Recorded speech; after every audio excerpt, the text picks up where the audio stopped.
What's up?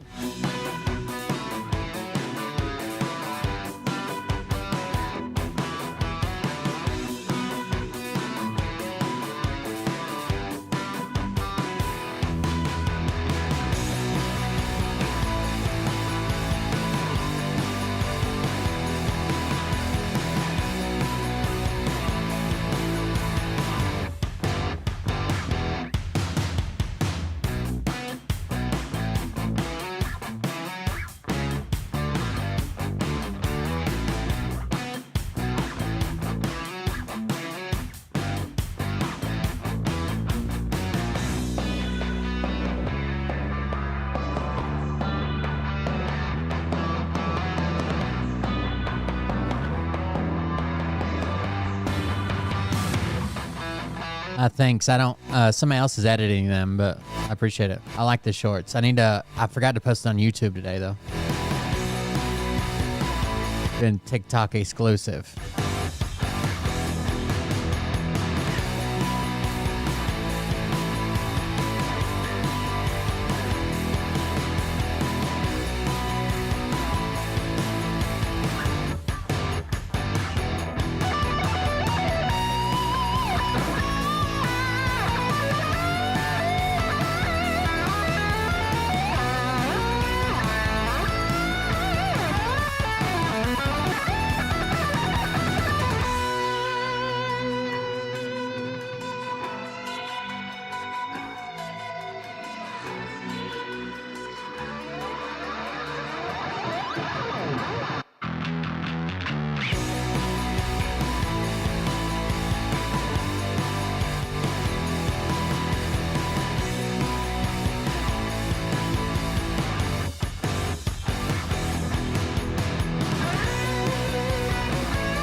What you think about when you're born into a fire?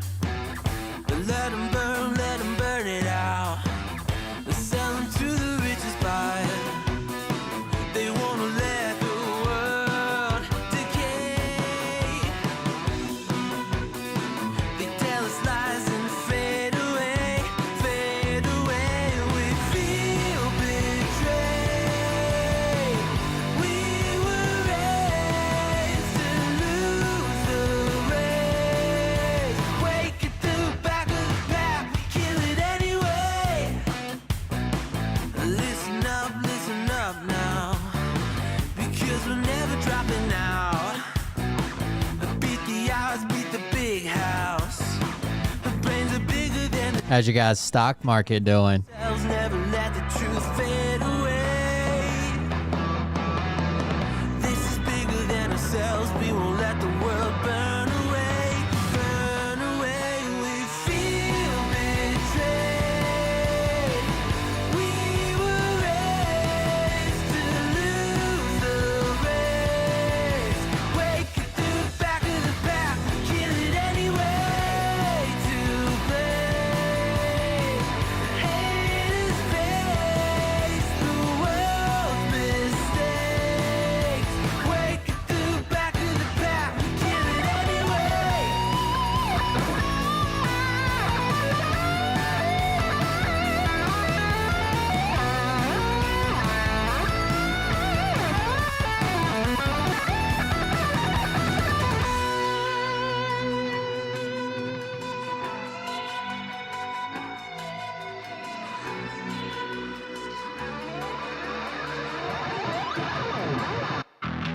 And we feel betrayed. We were raised to lose the race.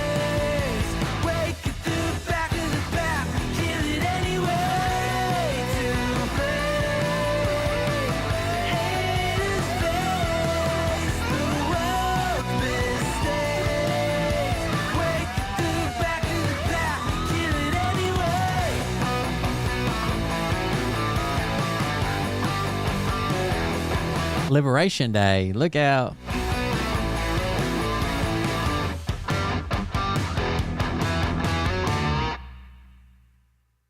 Who are we being liberated from? I forgot. I forgot to wear my special outfit I had picked out for today. It was an exact replica of Kid Rock's outfit from the White House.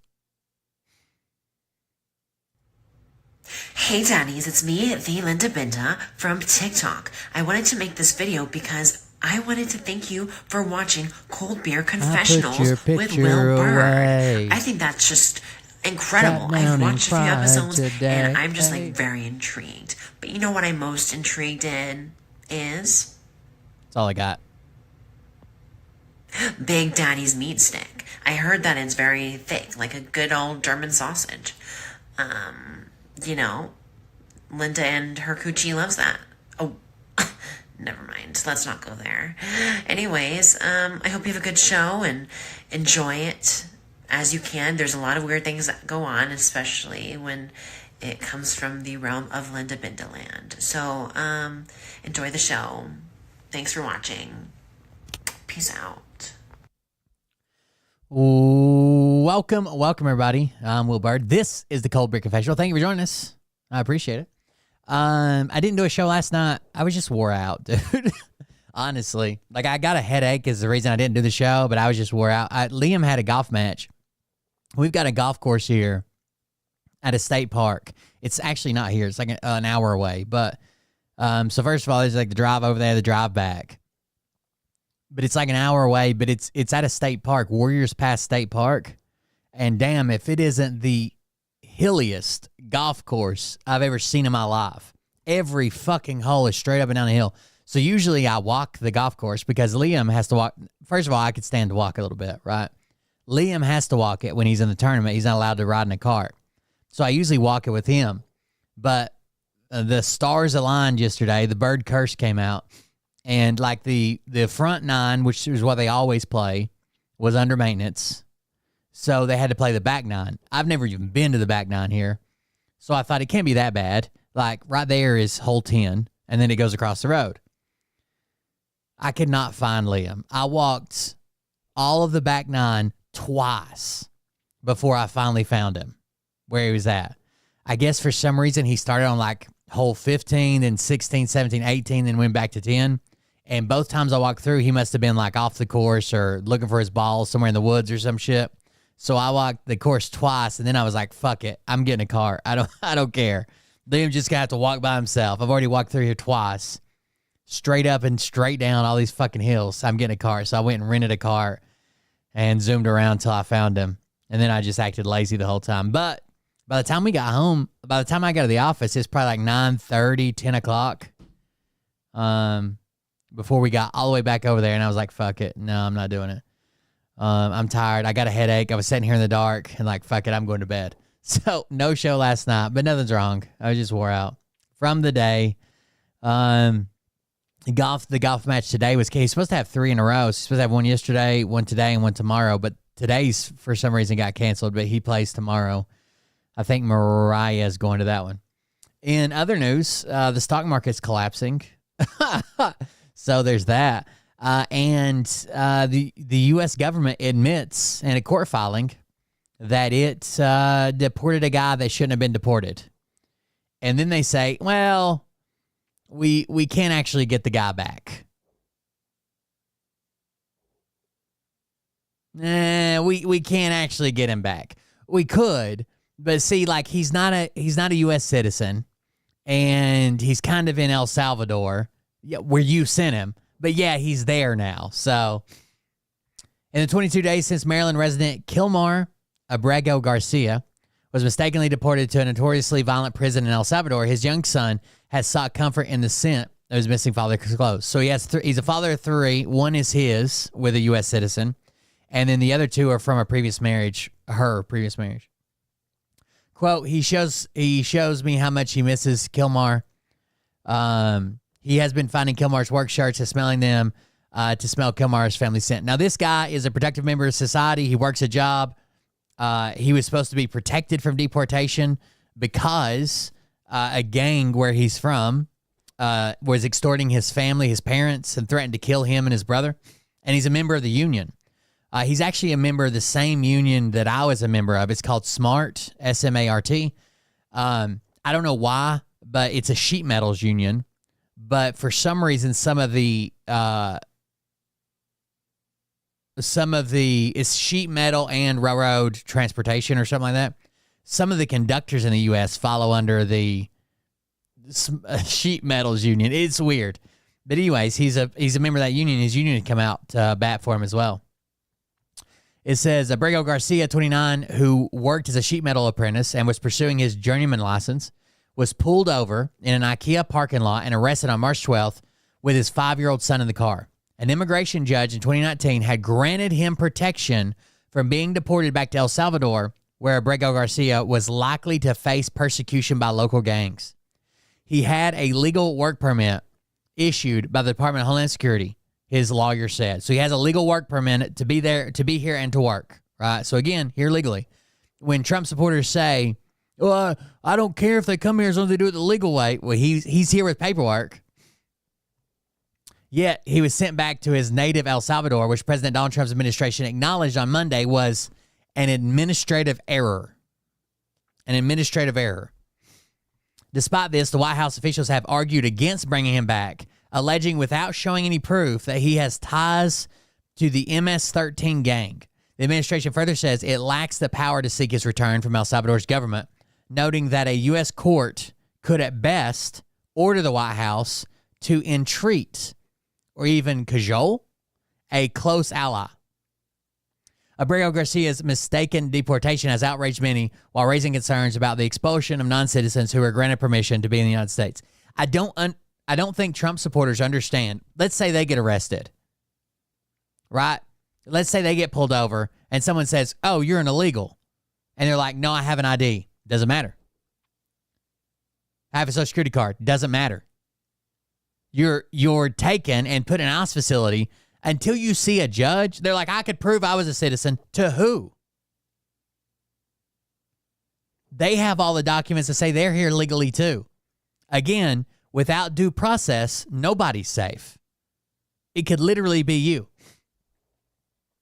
Just ask them nicely. Abrego Garcia's family and attorneys have denied any gang ties and argued that the U.S. has little evidence to support his claim. In the court documents filed Wednesday, his lawyers argued that the U.S. government's mistake must be corrected and that he must be returned. Otherwise, immigration court orders are meaningless because the government can deport whomever they want, whenever they want. That's wherever they want, whenever they want. That's wild, dude. The attorney Motionberg wrote, Motionberg noted that the U.S. has been paying El Salvador's government to incarcerate Abrego Garcia and other deportees. He argued that efforts to return him would likely be successful. First, just ask them nicely to please give him back to us.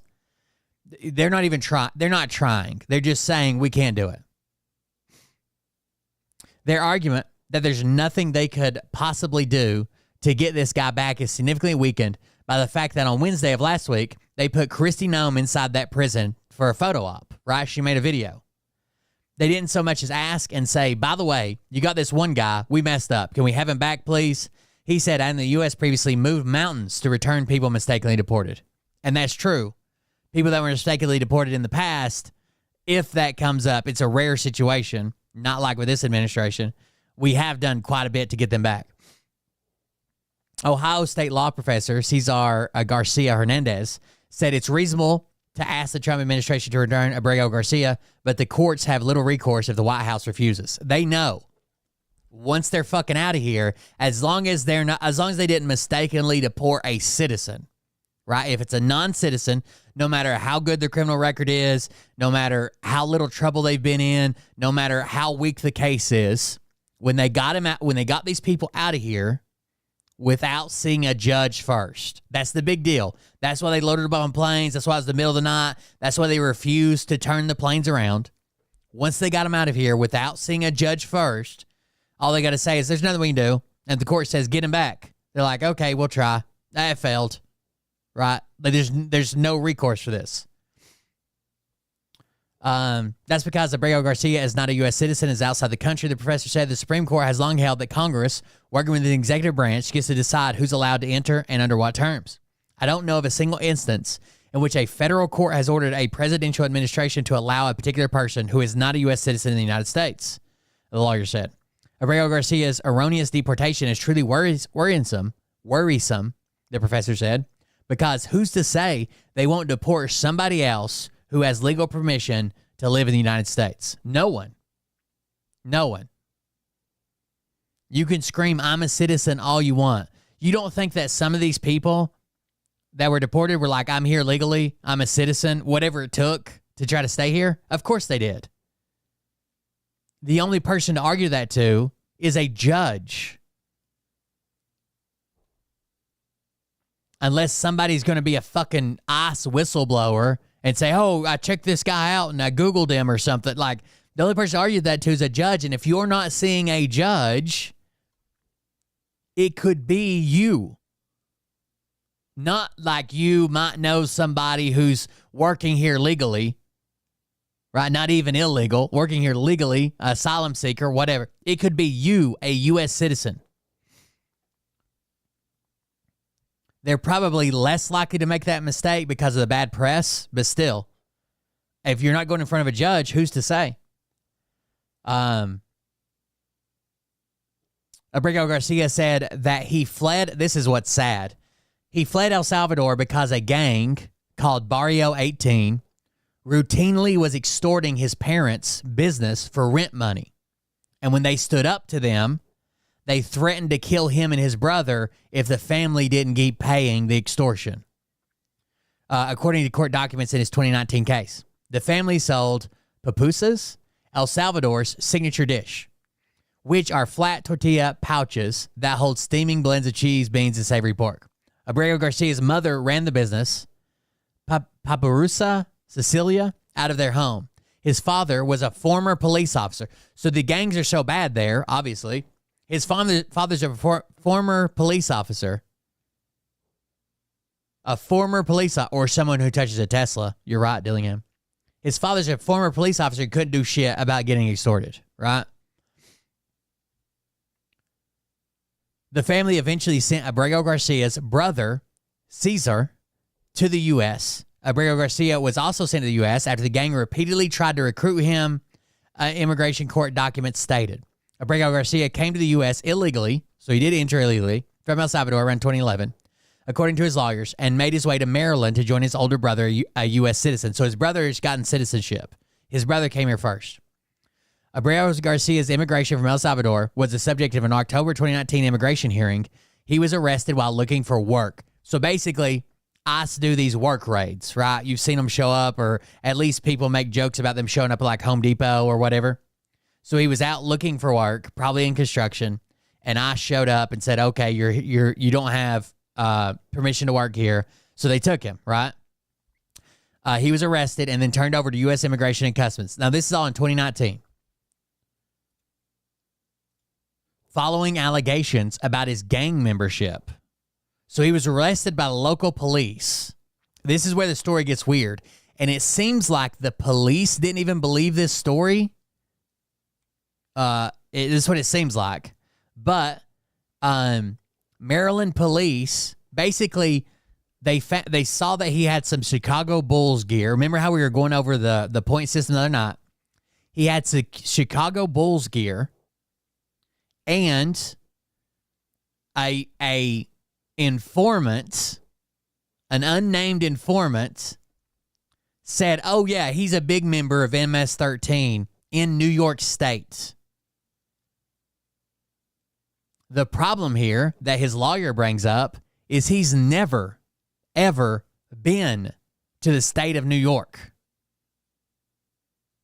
He's never been to the state. So the police informant says, oh, yeah, I know that guy. He's one of those bigwigs in MS-13 in the state of New York. But his lawyer's like, he's never been to New York. He literally came straight here. This is the only place he's ever been. And we got alibis. We got testimony. This is it.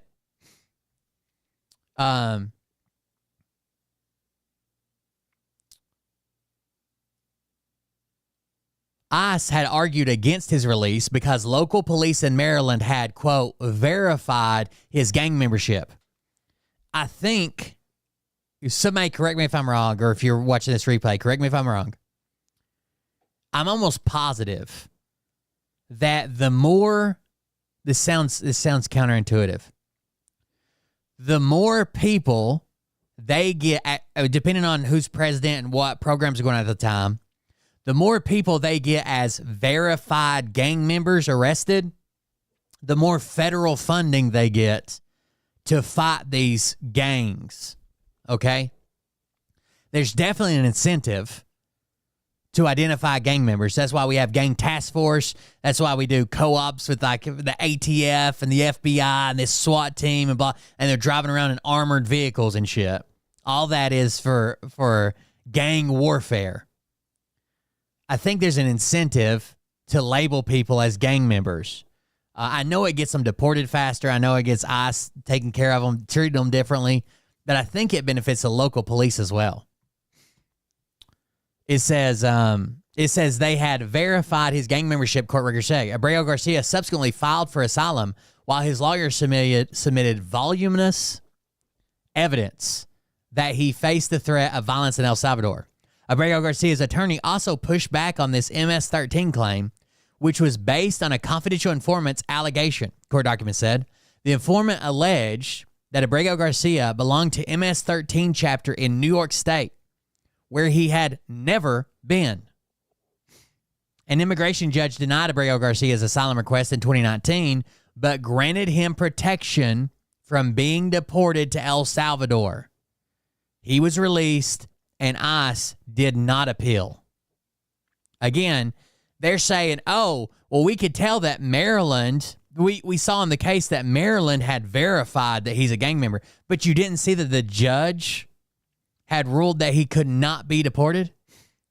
Abreu Garcia later married Vasquez Sura, who is a U.S. citizen, and the couple are parents to their son and her 2 children from a previous relationship. So that's the father of 3 there. Raising 3 kids, working in a union sheet metal job, legally working. This motherfucker gets deported, rounded up and deported. Bag on head, shave him, make him do the humiliation ritual. Like I don't know. How do they get away with this? Immigrant advocacy organization CASA released the following statement in condemning the unlawful deportation of Kilmar Abreu Garcia. CASA is outraged that ICE deported CASA member Kilmar Abreu Garcia in violation of a court order and at grave personal danger. In 2019, a judge issued an order prohibiting the government from deporting Kilmar to El Salvador based on the risk of persecution Kilmar would confront if returned to El Salvador. That order still stands. It's still valid. Yet, in an act that they now refer to as an administrative error, they're admitting it was an error. ICE ignored that court order and disappeared him into the notorious Salvadorian prison. Kilmar joined 3 plane loads of deportees, many of whom, like Kilmar, have never been charged with a single crime. Kilmar. Kilmar. Again, if they had these solid cases, they wouldn't have had an issue putting them in front of a judge. They wouldn't have had a single issue putting them in front of a judge. A judge would have said, okay, gang member, yeah, you got to go. There's no judges that are out here ruling from the bench that we love gang member illegal immigrants. It's just not happening. Kilmar's family in Maryland, his wife, their 5-year-old child, and his 2 stepchildren are all U.S. citizens, and they are desperate for his safety. Together, they have built a strong, supportive family with bright hopes for the future. At the time he disappeared, Kilmar was a unionized sheet metal worker, actively pursuing a career advancement by enrolling in a college course to obtain his professional license. Meanwhile, the family was also waiting on a waiting list at a children's hospital, seeking specialized care for their autistic nonverbal son. His sudden disappearance has left him in anguish, disrupting their plans and jeopardizing their well-being. Casa spoke with Kilmar's wife, Jennifer, who provided this perspective. Kilmar is an excellent father. He has always been there for our 3 children and all of their needs. 2 of them are on the autism spectrum, and our third has epilepsy. He has been the main provider of our household and the love of my life for over 7 years. Since our family has been separated, I have been devastated and confused. I lost my life partner, my child lost their father, and all of our family, neighbors, coworkers, and friends have been devastated due to the unjust family separation. We at Casa are outraged. ICE ripped Kilmar away from his family. He has never been found guilty in the U.S. or El Salvador of having committed a single crime. ICE admits they deported him against a court order, yet ICE insists that the court cannot tell them to bring him back. ICE needs to return him safely to the United States. They are paying for his imprisonment in El Salvador and are maximizing their close ties to Salvadorian leadership to expel many men without due process to El Salvador. ICE needs to bring Kilmar home to Maryland immediately. While we are particularly concerned about Kilmar's safety and the trauma his family's experienced, it is important to understand this case in the context of the push ICE has made on Maryland legislators to permit their open access to Maryland-sensitive locations, databases, and correctional facilities. ICE representatives have bragged about all of the dangerous people they are targeting for deportation. Kilmar's case, the case of a family man with no evidence of being a danger, rapidly deported to the very country that a judge ordered he could not be deported to, proves that ICE is not to be trusted. This is why Casa has been fighting to pass House Bill 1222. The Maryland Values Act, currently before the Maryland General Assembly, the legislation would end 287G agreements that allow local law enforcement to act as immigration agents. Since Donald Trump took office, the number of Maryland counties participating in this program has more than doubled from 3 to 7. And as a result, over 82% of those deported through the program have no criminal record whatsoever.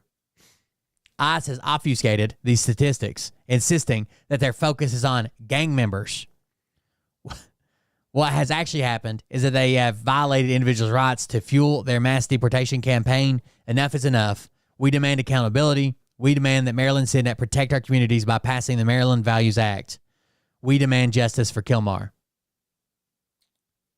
It's pretty fucked up, dude. And all the Trump people, all they're going to say is, "Oh, it says he was a gang member."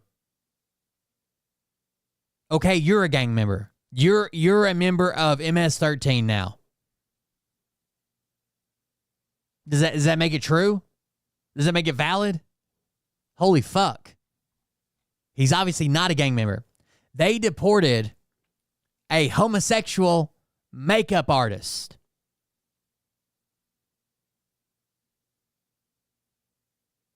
As a hardened gang member.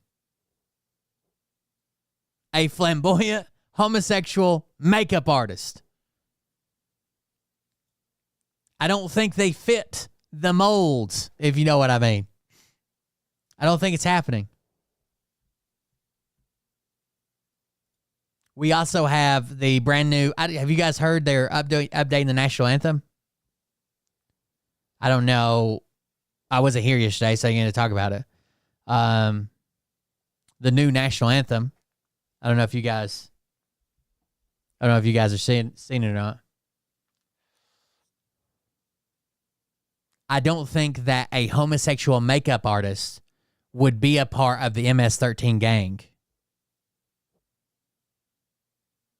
in any way, shape, or form. Anyways, new national anthem. I think this is by that. What was that one lady's name? Osso Bear or some shit? You guys know what I'm talking about? The one who did what was the song? The Brunson Brothers. Get ready. Sing along. You guys should know it by now. They passed out the lyrics yesterday. Here we go.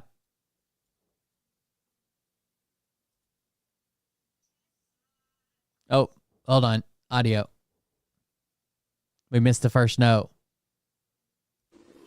Tesla is not the enemy. Tesla is an American company, praying peace, prosperity, and Take your hats off. protection in the mighty name of Jesus Christ, God's Son. Satan is the enemy, seeking to kill, steal, and destroy our country. Praying wisdom, peace, and protection in the mighty name of Jesus Christ, God's Son. Yes, Jesus loves me. Yes, Jesus loves me. Yes, Wait till the beat drops. Jesus loves me. The Bible tells me so. Tesla is Verse 2. the enemy. Tesla is an American company, praying peace, prosperity, and protection in the mighty name of Jesus Christ, God's Son. She has a full set of armor. There's a breastplate. This is the armor of God. Just put on the armor of God. Satan Breastplate of righteousness. is the enemy, seeking to kill, steal, and destroy our country. Praying wisdom, peace, and protection in the mighty name. It is the breastplate of righteousness, the helmet of salvation, the sword of the Spirit, the belt of truth. Oh my God, there's another one.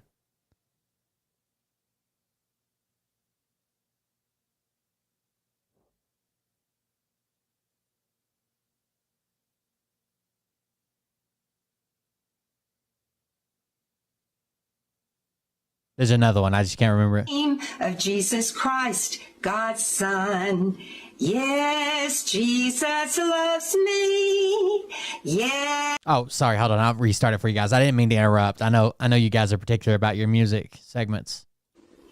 Tesla is not the enemy. Tesla is an American company, praying peace, prosperity, and protection in the mighty name of Jesus Christ, God's Son. Satan is the enemy, seeking to kill, steal, and destroy our country. I wonder if they know that Elon Musk literally loathes people that are religious. Praying wisdom, peace, and protection in the mighty name of Jesus Christ, God's Son. Yes, Jesus loves me. Sword of the Spirit. Yes, Jesus loves me. Yes, Jesus loves me. The Bible tells me so. Tesla. One more time, guys, or what? I just want you to know that Tesla is not the enemy. Tesla is not the enemy. And if you haven't learned that yet, we'll go again. Tesla is not the enemy. Tesla is an American company, praying peace, prosperity, and protection in the mighty name of Jesus Christ, God's Son. Satan is the enemy. I bet you Dolly Parton sees this video and her face plastered to it, and she becomes a Satanist. Seeking to kill, steal, and destroy our country. Praying wisdom, peace, and protection in the mighty name of Jesus Christ, God's Son. Yes, Jesus loves me. Yes, Jesus loves You guys remember when Elon Musk just showed his dick to an airplane fucking stewardess?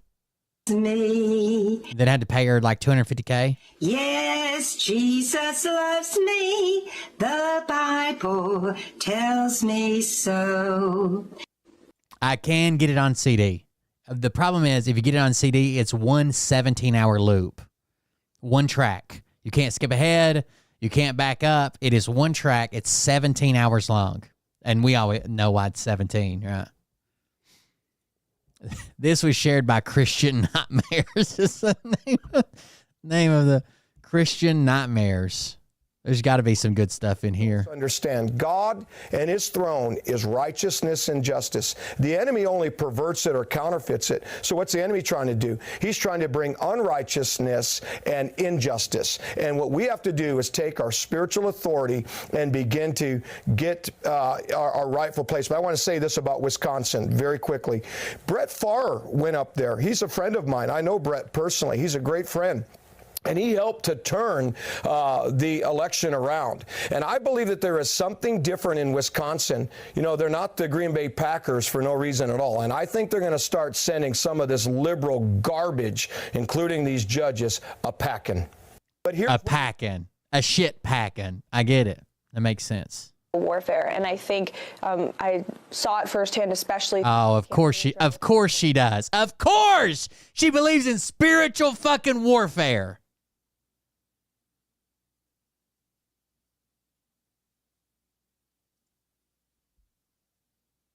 I certainly believe in spiritual warfare, and I think I saw it firsthand, especially throughout the campaign trail with President. Have you guys noticed she's changed her upper lip makeup? She just runs that shit all the way up to her nose. That she doesn't have a lip, an upper lip at all. Trump. And I think there certainly were evil forces, and I think that the president was saved by the grace of God on July 13th in Butler, Pennsylvania, and he's in this moment for a reason. I certainly believe in spiritual warfare. Of course she does. Watching us, his name is Jesus, Jesus, Jesus, oh, his name is Jesus, Jesus, Jesus, oh, his name is Jesus, Jesus, Jesus, oh, his name is Jesus. Somebody's watching us, his name is Jesus, Jesus, Jesus, oh, his name is Jesus. This is my all-time favorite account now. Let me follow this account. A powerful message rebuking the white Christian nationalists trying to take over Gainesboro, Tennessee. Oh, that's where they're trying to set up their own city. That was crazy. One day because she stuck one. Is it a sin for a girl to wear pants? I accidentally put on Karen's pants one day because she stuck them in my drawer, and I knew right away something was terribly wrong. So I just think you need to be practical. You know, if a girl's going to ride a bike or climb a mountain or something like that, obviously, a man should not put on a woman's garment. The Bible says, and a woman should not put on a man's garment, for all that do so is an abomination to the Lord. Wait, didn't he just admit to that?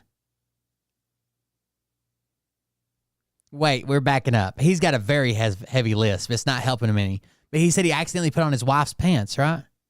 Is it a sin for a girl to wear pants? I accidentally put on Karen's pants one day because she stuck them in my drawer, and I knew right away something was terribly wrong. He's an abomination to God. So I just think you need to be practical. You know, if a girl's going to ride a bike or climb a mountain or something like that, obviously, a man should not put on a woman's garment. The Bible says, and a woman should not put on a man's garment, for all that do so is an abomination to the Lord. People, the Lord says he wants there to be a distinction in our genders. Take that up with God, not with Pastor Doug. All right, really quickly. Is it a sin for a girl to wear? Thank God. Inside a Christian neo-Nazi training compound in East Tennessee. Of course. Where's it at? Fuck. Sorry, got to check on my people here. Disturbing story needs to be amplified. Phil Williams. We know Phil Williams. Let's check this out. Phil Williams is the reporter that covers all that shit down in Nashville. You know, the QAnon cop guy? That's Phil Williams, the same guy. They're the largest hate group in America, wrapping themselves in a red, white, and blue flag, marching in the middle of American cities and claiming to be patriots. Yet News Channel 5 investigated discovered that those flag-waving marches hide the hate behind their cause. Behind the scenes, Patriot Front is preparing for war, building a compound in Tennessee where they train men for battle that sometimes play out in the streets of America. These are hardened white supremacists who want. Let's just watch this. Hold on. I like Phil Williams reporting. He's actually really good. Fucking QAnon cop guy that got hired on as the assistant chief or whatever.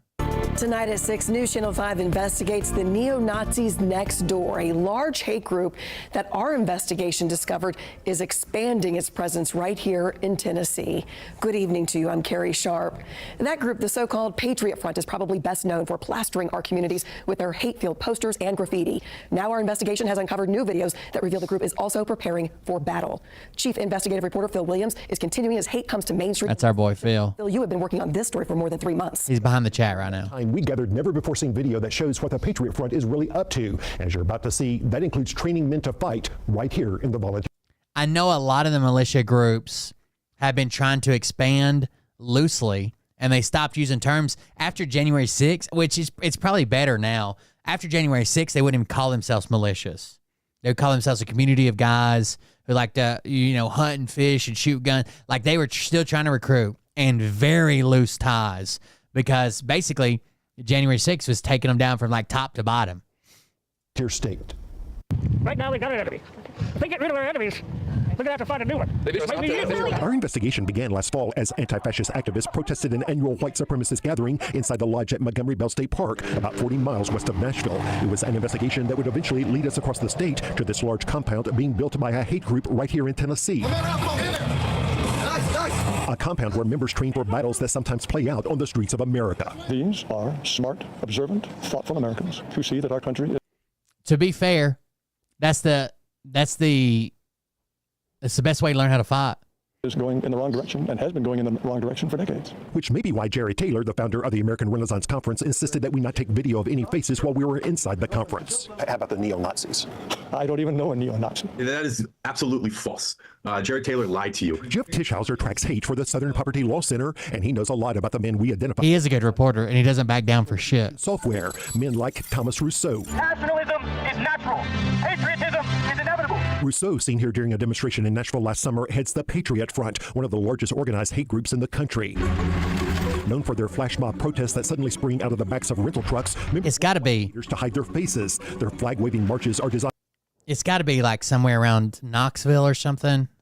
I feel like I'd have heard of it if it was closer than that. Image that also hides the hate behind their cause. When you get within their private spaces online, members of Patriot Front worship Hitler, right? They deny the Holocaust. They use a tremendous amount of racial slurs between each other. They're very clever, though. They wrap themselves in patriotism. Patriot Front. So that's a way for Patriot Front to appeal to the larger conservative movement. We are Americans. We are not white Americans because they're... Well, it is the bullying a frog, right? They bring people in. I'm not sure if recruiting's better under Trump or not. Like, okay, you have two different movements. Like when Trump comes in and all this shit's just okay, right? We're getting rid of all the brown people. Fuck those brown people. They're on welfare or something, whatever, right? So people can just be out and open about it. But when it's highly scrutinized, these people feel like they're like sectioned off from the rest of society. And then these guys, even though they're probably not racist yet, they're just like Trump supporters. These guys come in and say, oh, yeah, we'll accept you over here no matter what. And then they hear some racist shit, and they're like, I don't really agree with that. But I do think we need to close our border. We need to do this. We need to do that. And then they slowly build up the rest of it in their heads. The Jews and the Mexicans and everything else. There are no other kind of Americans than those who are white and from Europe. At age 26, Thomas Rousseau is polished in his racism. Life, liberty, victory. But leaked videos from inside Patriot Front reveal that beneath that polished veneer, Good take right there. Seat high. Let's go. are old-fashioned neo-Nazis. These are hardened white supremacists who want to see... Is this so Gainesboro was one where they were trying to not only build a compound. Wasn't Gainesboro the one that they were trying to get enough people there that they were going to run for office and take over and shit? Like it only has a population of like 50 people or some shit. And they were planning on bringing a couple hundred people to the compound.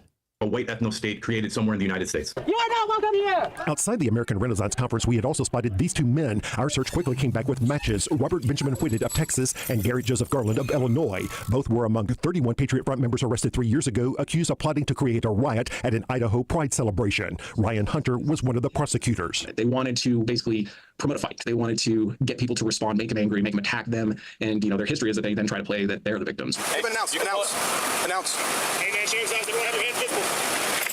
This never-before-seen police video shows what happened when Coeur d'Alene, Idaho police intercepted 2 Patriot Front U-Hauls on their way to that Pride event. In the video, we see the men from that balcony, Robert Whitted and Garrett Garland, as they're being processed by police. It does detail our peaceful intentions. While Thomas Rousseau insisted their intentions were peaceful, police discovered what a witness called a small army prepared for war, including being equipped with riot shields. Shields that this leaked video shows Patriot Front prepares for use in battle. Again, that's really the only way to prepare. Like, I know it sounds fucked up, but they're definitely preparing for something and getting in an actual fist fight.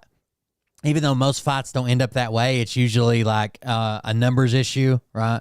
It's usually going to be more people than anybody could fight off. I don't give a damn if you're a professional MMA fighter. If there's like 5 guys, once you go to the ground, they kick you in the head, it's over. But when we're talking about like actual throwing fists and shit or using these shields, that's the way to learn. Those shields can be used offensively. And in fact, in riot training, they're intended to push and to move people out of the way or to certain areas. And we actually got testimony on cross-examination that confirmed that, yes, that's how they had been trained to use those. And when police unmasked the Patriot Front members, they found their caps secured to their heads by chin straps, and the caps were no ordinary headgear. Inside, they found hardened plastic. They're like bump caps. They're like inserts, almost like it's not rated like a hard hat, but it's close. Bump caps can be used like, our generator guys used to have to wear a hard hat on the job site, like with cranes and bolts and shit we were working. But when they climbed into the generator, they put like a real thin bump cap on, and it protects their heads from getting hit. It just that there's not enough room for enough suspension in there to be like rated as an actual hard hat, but it still helps some. Designed to protect their heads in battle. They also discovered tactical radios for communicating over long distances, first aid kits to treat the injured. One even carried a smoke grenade. You don't come to a boxing match with gloves on and dressed to fight if you don't intend to fight. And that was the circumstance we faced with this group. Is they were ready to fight. They were prepared to fight. They had trained to fight. And the group's ops plan indicated the Patriot Front Army would line up on the outskirts of the park and proceed inwards until barriers to approach were met. There, they planned to create what they called a confrontational dynamic. And during of course, that we were able to elicit from them on cross-examination, they confirmed that people really they didn't consider those to be barriers that they would stop for. So you're saying if they encountered people at the Pride Fest, they were just going to plow through them? That was effectively what they said at trial. Which brings us back to Montgomery Bell State Park and another man we identified from the balcony. So Ian Michael Elliott is a longtime member of white power groups, including Patriot Front. Within Patriot Front, he's one of their lead recruiters. Ian Michael Elliott, we discovered, is one of the people behind this 122-acre Patriot Front compound in Tellico Plains, Tennessee. Tellico Plains. Oh, wow, that is close.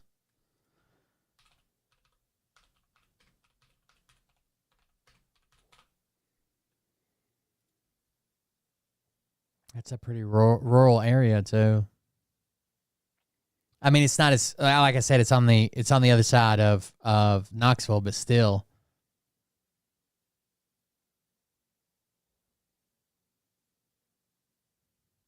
It's actually is it on this side of Knoxville? Let me look at a map. Hold on. It might be just on this side of Knoxville, but south of 40. No, it's on the far side of Knoxville. Okay. It's down on, it's like on 75 out of Knoxville. Located between Chattanooga and Knoxville. He was about to say that if I just let him finish. It appeared to be very much still under construction. It appears that they're using this place to network and strategize. They're inviting, white supremacists from across the country into this compound to network and strategize. This photo obtained by News Channel 5 Investigates shows Elliott with Rousseau at that East Tennessee compound, hosting another white supremacist group from Texas. 3, 2, 1, fight! And this video posted online shows Elliott in a studio adorned with neo-Nazi symbolism, training men for bare-knuckled battle that often leaves these Patriot Front warriors bruised and bloodied. Patriot Front will claim that they are nonviolent, but they're training in mixed martial arts. They're using their training in mixed martial arts to escalate confrontations and to hurt people. Which is exactly what happened to a musician who tried to confront the group in Boston in 2022. A federal judge recently awarded the victim $2.7 million in damages, although it's not clear he'll ever collect. Police video shows that when a Patriot Front U-Haul was stopped shortly after that incident, one of the people present was Garrett Garland. It's about a 3-hour drive from my house. The one on the right at the American Renaissance Conference back in the fall. This isn't your, granddad's KKK. This isn't the old school white supremacists. These guys are smart. I'll give them that little bit of credit, is they're smart in how they approach it. Ryan Hunter says he believes it's critical that Americans see beyond the images that Patriot Front would like to project to see. Would you guys like to listen to the song again? Would that make you feel better, chat? That what they represent is neither good nor American. And it's, incumbent upon all of us that see it for what it is to combat it every chance that we get and tell what really this group is about and what their message is all about. And so that's probably my biggest takeaway from this. Seat high. Let's go. That was when they accidentally left their shit recording. They just finished talking about how they had nothing to do with Hitler. It wasn't about race. It was about preserving what is American and our culture. Then as soon as the live stream ends, they all start fucking Sig Heiling. Combat it every chance that we get and tell what really this group is about and what their message is all about. Or they thought the live stream ended. Take away from this. Seat high. Let's go. And took off all their masks and shit like idiots. And in addition to their marches, Patriot Front members have been implicated in defacing murals celebrating the achievements of notable. I'm saying a yes. But because this is usually done under the cover of darkness, police aren't always able to make arrests, and that's where the public can help. The problem is a lot of these fucking sheriff's departments and deputies and shit are part of this or condone it in some form. I guarantee you, if I went through the town that I live in or the county and asked the deputies, let's say I asked 20 deputies. I don't even know if we have that many deputies. Ask 20 deputies. What do you think about, like Patriot Front and trying to preserve our culture here in America, that I could get them to agree with it? At least half of them. Probably more like 75, 80% of them. You see, these people out, vandalizing property, for example, get a tag number and call police. People can do something about this. That is good to know. You interviewed a prosecutor who has taken on Patriot Front. Did that person have any tips for law enforcement here in Tennessee? Absolutely. One of his ideas is that police should not simply treat these as nuisance events, vandalism, for example, in the case of those murals being defaced. Instead, he suggests prosecuting the wider conspiracy to deprive other citizens of their civil rights, to use laws with teeth that will really, really send a message. I bet you federal prosecutors are all on top of this, right? They're in there. They're doing their thing. They're probably putting together some RICO charges right now. Pam Bondi, are you kidding me? Deeper and at the big picture. Absolutely. Phil, thank you. We know you will definitely have more. We do want to mention that Phil's Hate Comes to Main Street investigation has been recognized as some of the best journalism in the country. If you want to see all he's uncovered, just go to newschannel5.com and search Hate Comes to Main Street. Damn it, dude. That is wild.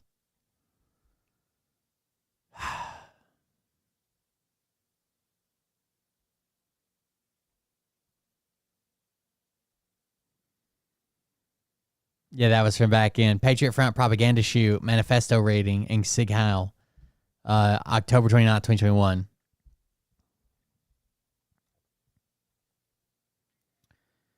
Welcome to America. I bet you these people never get accidentally deported.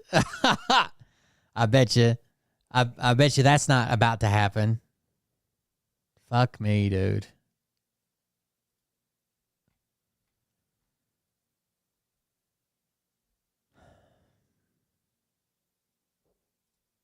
That's depressing.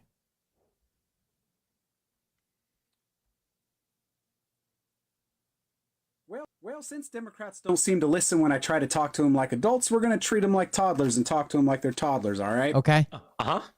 So, today we're going to learn the difference between a protest and a felony, all right? This right here, this is Anheuser-Busch. This is a protest. Can you say it with me? Protest. Okay, all right, we're learning so many things right now. So this is called a felony, okay? Ooh, can I play this? I love this game. I don't have any printouts though, because my printer ran out of relevancy. But this should work. Okay, here, my turn. Okay. Felon. Not a felon. Ooh, good. Got it. Next one. Still a felon. Not a felon. Last one here. Oh, yet still a felon. Definitely not a felon. That's fun. Here's one extra. January 6th. Insurrection. Not a day of peaceful sightseeing. Not a protest. But, goodbye. Well, since Democrats don't seem to listen when I try... Thank you for that update. We appreciate it.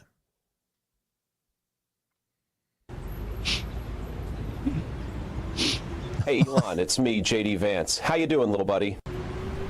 I know you're having a bad day, and so I wanted to check up on you. I realize you spent millions in Wisconsin to try and buy that Supreme Court seat so you could sell your exploding cars in the state, and well, yeah, that didn't quite happen, did it? And trust me, man, I get it. I really do. No one's buying Teslas anymore, and the stock is in the toilet. Twitter is essentially worthless. The AI video's getting wild. Your latest baby mama is causing you all kinds of bad press, and you're probably the most hated man on the planet. But hey, look, on the bright side, at least you're getting fat from all the stress eating. Anyway, I don't want to keep you, but the president told me to tell you that you really screwed the pooch on this one, and you need to start packing your stuff.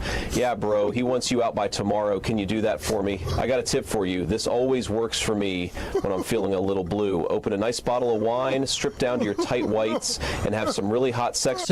So you guys know that Tesla can't have dealerships in Wisconsin at all. It's something to do with Wisconsin law where the dealership's not allowed to be like owned by the auto manufacturer. And every other auto industry is like this, right? Like Ford doesn't own all their dealerships, right? Their dealers actually buy inventory from them. They're allowed to advertise. They're allowed to do this. They're allowed to sell parts in the cars, and you have to meet a set of requirements. But it breaks up the auto manufacturer versus the auto dealer to where it's, you know what I'm saying? It's not owned by the dealer. Tesla is currently suing. Tesla CEO Musk and political groups he backs are pouring millions of dollars into the race for a seat in Wisconsin Supreme Court, which they lost, as the electric vehicle company sues to overturn a state law that prevents it from opening dealerships, a case that eventually could make its way to the high court. How do you think that new judge is going to view this case now that Tesla or that Elon spent millions over top of this?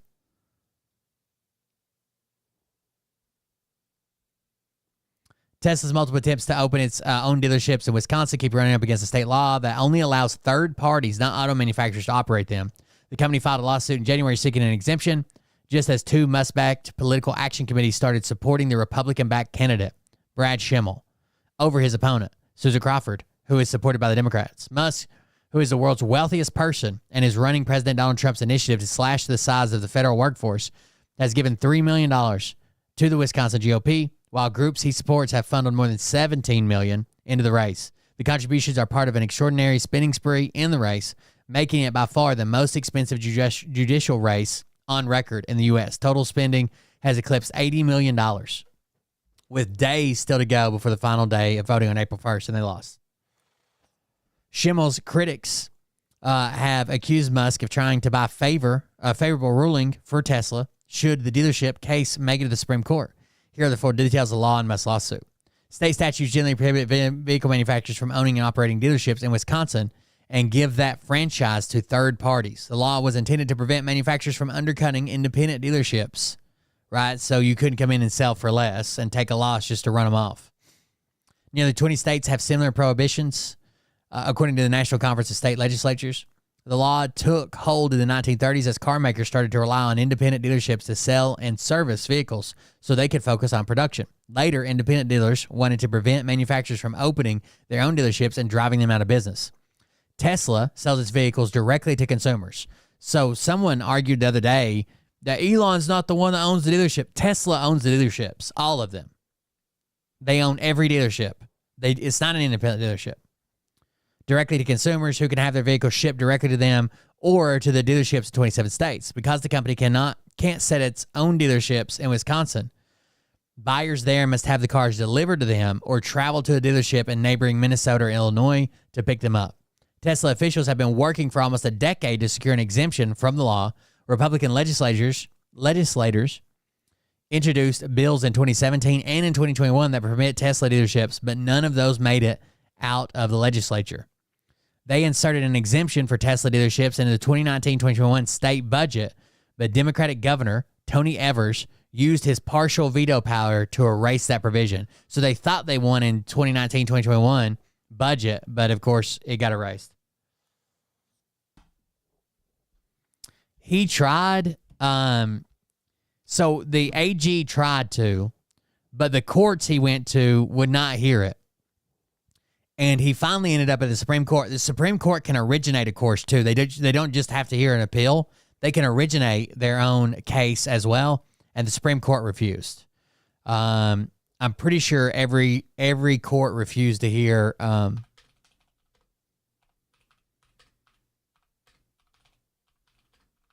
and he fucked up. Like, he ended up having to go and delete a post. Originally, he said that they were having this party for only people who had voted, and you could be qualified to enter to win $1 million if you voted. And that's illegal. So he deletes that and then changes it to, oh, well, if you sign the petition to stop radical leftist judges or whatever. But I think the Wisconsin judge won't stop Musk. An appellate court denied the state Democratic Attorney General's request to stop billionaire Elon Musk. The two voters, Sunday, $1 million apiece, just days before closely contested. Denial Saturday by the Wisconsin Court of Appeals is the latest twist in Musk's deep involvement in the race, which has set a record spending in judicial election, has become a litmus test for the opening months of the Donald Trump's presidency. Trump, blah, blah, blah. Attorney General Josh Call filed the lawsuit Thursday, arguing that Musk offer violates the law. Call on Saturday later appealed to the state court of appeals after a county court judge refused earlier in the day to hear the request for an emergency injunction to block the payments. Musk plans a rally, blah, blah, blah. Muskie groups he funds have poured more than $20 million into the race, while Democratic mega donors, including George Soros, back Crawford. The race will determine ideological control of the court. Carl argued that Musk promised payments violated state law, making it a felony to give voters anything of value in exchange for them voting. Musk PAC used nearly identical tactic before the presidential election last year, offering to pay $1 million a day to voters in Wisconsin and 6 other battleground states who signed a petition supporting the First and Second Amendment. A judge in Pennsylvania said prosecutors failed to show the effort was an illegal lottery and allowed it to continue through Election Day. So they lost that one in Pennsylvania during the presidential election. The Wisconsin Supreme Court race comes as the court is expected to rule on abortion rights, congressional redistricting, union power, and voting rules that could affect the 2026 midterms. I hope they keep going this gigantic fireball all the way into midterms.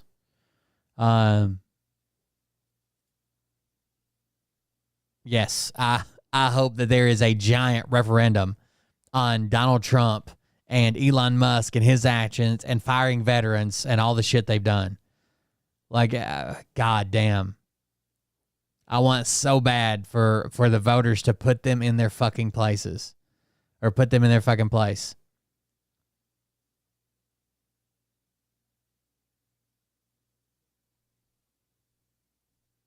The tariffs did kick off. Stock market's doing horribly. I don't know how you can put a spin on that. Who the fuck knows?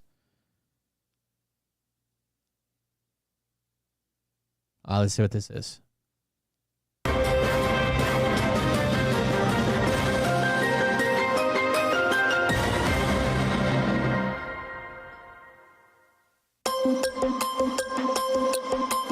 Don Swain for the gift memberships. I really appreciate that. 56 minutes. How late was Trump to this thing? 12% say one rate for all. Did he make an announcement? Oh, there he is. It's right here. I'm switching.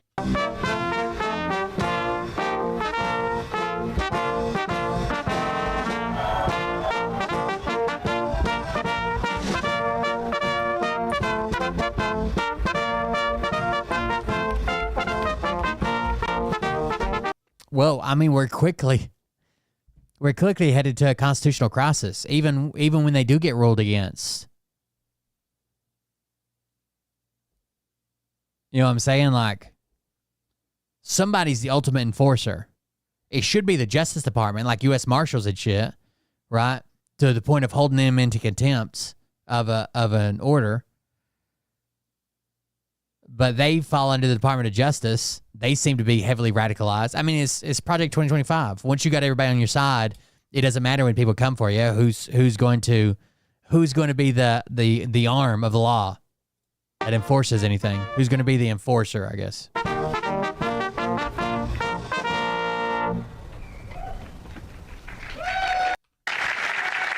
Yeah, I thought Florida was supposed to be a blowout, and it wasn't that bad. Thank you very much. I swear to God, that's what I was thinking. I didn't want to say anything because I thought it sounded stupid, but even hell to the chief sounds worse when Trump's walking out to it. Thank you. Nice crowd. What a good-looking group of people. Well, we have some very, very good news today, and a lot of good things are happening for our country. Please sit down. My fellow Americans, this is Liberation Day, waiting for a long time. April 2nd, 2025 will forever be remembered as the day American industry was reborn, the day America's industry. Liberation Day, folks. Reclaimed, and the day that we began to make America wealthy again. We're going to make it wealthy, good and wealthy. For decades, our country has been looted, pillaged, raped, and plundered by nations near and far, both friend and foe alike. American steelworkers, auto workers, farmers, and skilled craftsmen. We have a lot of them here with us today. They really suffered gravely. They watched in anguish as far. Wait, didn't you fucked over the farmers last time you were elected and had to give them a bailout, right? If I'm reading it right, he is matching the tariff based on the tariff being applied to the U.S. I don't know how to express, like, if you have no knowledge of economics or economies or anything, like how stupid the way these tariffs are. It would be like me saying, we've enacted a new policy today where we're going to punch every single person in society that's ever hit another person. So you go to like police officers and maybe they've hit people, you hit them.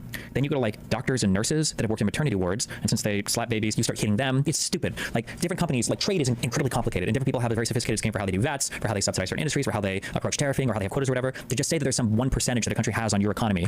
It's what you would expect a child to do, right? There's this complex model of how the entire world economy works and why this needs to be taxed, like the Canadian taxes or the tariffs. They are an overage tariff on dairy milk products. So they always have, they still import millions of dollars of our dairy there without any tariffs. Okay? But they want to protect their dairy farmers as well. So they put this tariff in there, an overage tariff, so the U.S. couldn't, let's say they send 10 million, but instead the U.S. wants to send 50 million gallons of milk. And that floods the market and destroys their dairy farmers. The 10 million's fine, no tariffs. If you go above 50 million, we're going to tariff it at like 300%. It's to discourage you from driving their dairy farmers out of business and leaving them fucked if you decide next year you're only going to send 1 million, right? And now they don't have any farmers. But you would expect a child to come in and say, oh, you took a quarter from me, I'll take a quarter from you.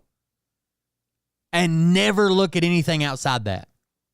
What do you think the chances are that Trump went through every country and sat down to really understand why this tariff's in place, how it applies, what specifically it applies to, when does it kick in? Is it 100% of the product, or is it an overage, right? Is it to protect something in their country, or is it to get an advancement or help them build up? Did they put it in did they put it on because of something that's already hurting them that's coming from the United States? Or do you think he just said, they got a 13%, we got a 13%. They got 11%, we got 11%. You know the fucking answer. This motherfucker can't to this day tell us who pays a tariff. I think the country does. Yeah. I think the exporting country does. That's what I think. I don't give a fuck what you think. That's not what happens. Foreign leaders have stolen our jobs. Foreign cheaters have ransacked our factories, and foreign scavengers have torn apart our...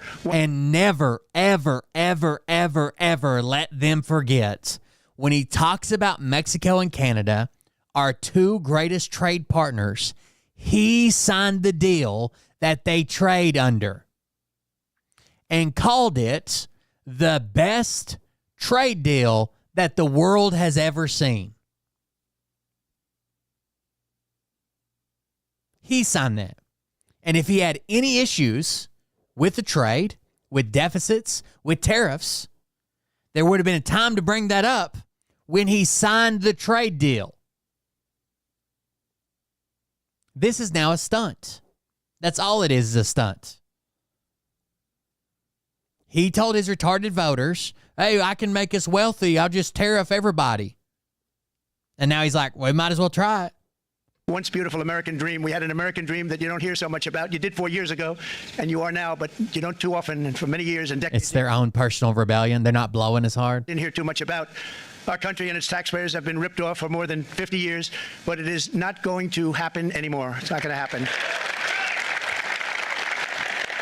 In a few moments, I will sign a historic executive order instituting reciprocal tariffs on countries throughout the world. Reciprocal. That means they do it to us and we do it to them. Very simple. Can't get any simpler than that.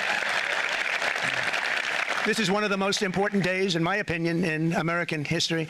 It's our declaration of economic independence. For years, hardworking American citizens were forced to sit on the sidelines as other nations got rich and powerful, much of it at our expense. But now it's our turn to prosper, and in so doing, use trillions and trillions of dollars to reduce our taxes and pay down our national debt, and it'll all happen very quickly. With today's action, we are finally going to be able to make America great again, greater than ever before. Jobs and factories will come roaring back into our country, and you see it. Was Val Kilmer the guy that was really sick but still made an appearance in the Top Gun remake? I know he's in the original one, but wasn't he the guy that was really sick that was still in the Top Gun remake, the new Top Gun? It happening already. We will supercharge our domestic industrial base. We will pry open foreign markets and break down foreign trade barriers. And ultimately, more production at home will mean stronger competition. Oh yeah, he's supposed to be doing half. So like if the country had a 20% tariff, we were supposed to be doing 10. And if they had a 30, we were supposed to be doing 15. And they still messed that up. They didn't even get that. And lower prices for consumers. This will be indeed the golden age of America. It's coming back, and we're going to come back very strongly. The Gilded Age. To be joined on this momentous occasion by Vice President J.D. Vance. J.D., thank you. You guys want to hear Bert talk for an hour about me and how he's never going to talk about me again? Thank you. Thank you very much. Where are you, J.D.? No, that wasn't too hard to find. I was looking, he likes to take a low-key attitude, so usually we sit right in front. He's gaining a lot of confidence, Mike. And nearly my entire cabinet is here, as well as Speaker Mike Johnson, who's done an amazing job. Mike Johnson got mad because across the aisle, a Democrat and a Republican, who are new mothers, wanted to put in a bill that said that they could vote by proxy for a short amount of time because they're not offered maternity leave, which I think makes total sense, right? If we want to say, hey, the month before your pregnancy and let's say 2 or 3 months afterwards, you can vote by proxy.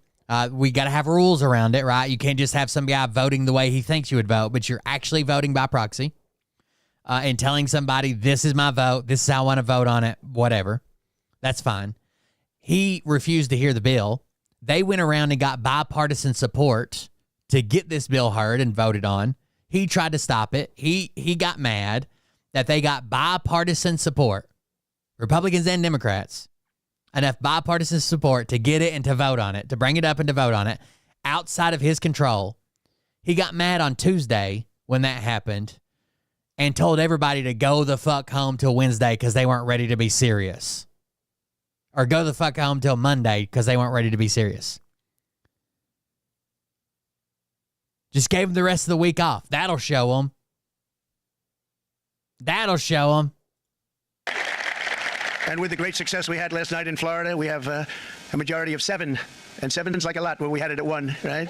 You've done a fantastic job. And many of the members of the House and Senate are with us. Senators, Congressmen, thank you all for being with us. We appreciate it. They like to argue that this is a slippery slope, and then everybody will be wanting to vote by proxy. No, you have the power to make that not happen. Like if it's a maternity thing, do a maternity thing and say this doesn't mean that you could just be like hungover, or you could be chasing around minors at a Florida pool party, or the things that Congress people do, insider trading. Like this is about. He got mad because Republicans and Democrats joined together and passed something bipartisan without needing him. It says, House Speaker Mike Johnson suffered a humiliating blow from his own caucus on Tuesday when he failed to kill a proposal that would have allowed lawmakers to have just given birth to delegate a colleague to cast votes on their behalf. Johnson, a Louisiana Republican who was put off by his tactical loss that he was so put off by his tactical loss that he sent everyone in Congress home early for the week. The bizarre decision, and they had big shit to vote on this week. The bizarre decision to tell all of his colleagues to pack it in was rather obvious attempt to divert attention from his failure to control the chamber. Last year, Rep. Anna Pauline Luna, Republican from Florida, who gave birth to a son in 2023, began to advocate for House policy that would allow new mothers to appoint a colleague to vote on their behalf during the first 6 weeks after birth. 6 weeks. That's all they're asking for. There's currently no parental leave in Congress, and voting must be done in person. Luna's effort evolved as she worked with a bipartisan group of lawmakers, and the rule change movement has become a call for both new mothers and fathers to be able to exercise proxy voting for up to 12 weeks. But a major obstacle stood in her way. The leader of her own party in the House is strongly opposed to proxy voting and has argued that it's unconstitutional and would be a slippery slope to an overly lax attitude towards proxy voting. Luna had a plan to force a vote on the issue this week and use a special maneuver to circumvent Johnson. She collected 218 discharge petition signatures, including from 11 Republicans, which allows her to bring the legislation directly to the floor without Johnson's permission or backing. But Johnson then sought to preempt this with a special maneuver of his own. He used what the New York Times described as an unprecedented parliamentary maneuver to close off her path to forcing the vote, except it didn't work. As NBC News reports, it failed 206 to 222, with 9 Republicans bucking Johnson and voting with all 213 Democrats. Notably, some of the Republicans who joined Luna in killing Johnson's effort in the vote were not even signatories to her petition. So even though they didn't sign the petition, they're like, hey, she did the legwork, she got the permission, and now you're still trying to fuck her over? You're still trying to fuck her over? So more people than signed the petition voted with her. The outcome is embarrassing for Johnson, who used a strong arm tactic to quell a mutiny over a relatively low-stakes issue and then failed. Johnson was immediately pouty as he left the chamber. He told reporters, that rule being brought down means that we can't have any further action on the floor this week. Johnson's moves appears to have left a bitter taste in the mouth of some of his colleagues. Axios reports that several GOP lawmakers expressed the feeling that the speaker was being heavy-handed in trying to override the will of the majority of the House. Meanwhile, Luna felt emboldened, calling it a historic day, and Rep. Brittany Peterson, a Democrat from Colorado, who was the lead author of the bill, said her message to the speaker was don't fuck with moms. It also doesn't speak highly of Johnson's level of power in his party if he failed the first time he tried to pull off a major legislative move without Trump's backing. Johnson's decision to end business in Congress for the week came off as a transparent bid to avoid admitting defeat. On a policy level, the demands of Luna, Peterson, and their allies in calling for 12 weeks of proxy voting seem sensible. Why would calling for a parental leave proxy voting lead to a slippery slope wherein proxy voting is abused endlessly? The rule change would be time-restricted and based on very specific, rare, and important extenuating circumstances. And it would reflect an acknowledgement of the evolving culture norms surrounding parenthood in the modern workforce. Then again, it is entirely apropos that Johnson would be unswayed by such arguments. The U.S. is, after all, a global outlier in its refusal to mandate paid parental leave. The rest of the world has it. As the Republican Party puts all this energy into attacking social programs that help vulnerable people, it would look rather odd for Johnson to seem supportive of young parents. He got mad and sent everybody fucking home.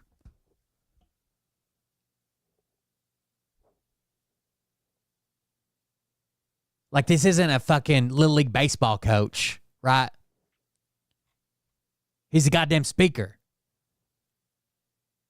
Well, if you guys want to use the rules against me, you just go home. For decades, the United States slashed our trade barriers on other countries, while those nations placed massive tariffs on our products and created outrageous non-monetary barriers to decimate our industries. And in many cases, the non-monetary barriers were worse than the monetary ones. They manipulated their currencies, subsidized their exports, stole our intellectual property, imposed exorbitant VAT taxes to disadvantage our products, adopted unfair rules and technical standards, and created filthy pollution havens. They were absolutely filthy, but they always came to us and they said, we're violating, we should pay for it. It's all detailed in a very big report by the U.S. Trade Representative on foreign trade barriers, and I'll just hold it up for you. It's available, and you don't have to pay too much. As I understand it, you'll pay nothing. It's a lot of work. A lot of work for something, actually, because it's a special book. It's frankly, it's very upsetting when you read it, when you see what people have been doing to us for 30 years. This all happened with no response from the United States. No fucking way. The U.S., the S&P 500 lost $2 trillion in market cap in 20 fucking minutes.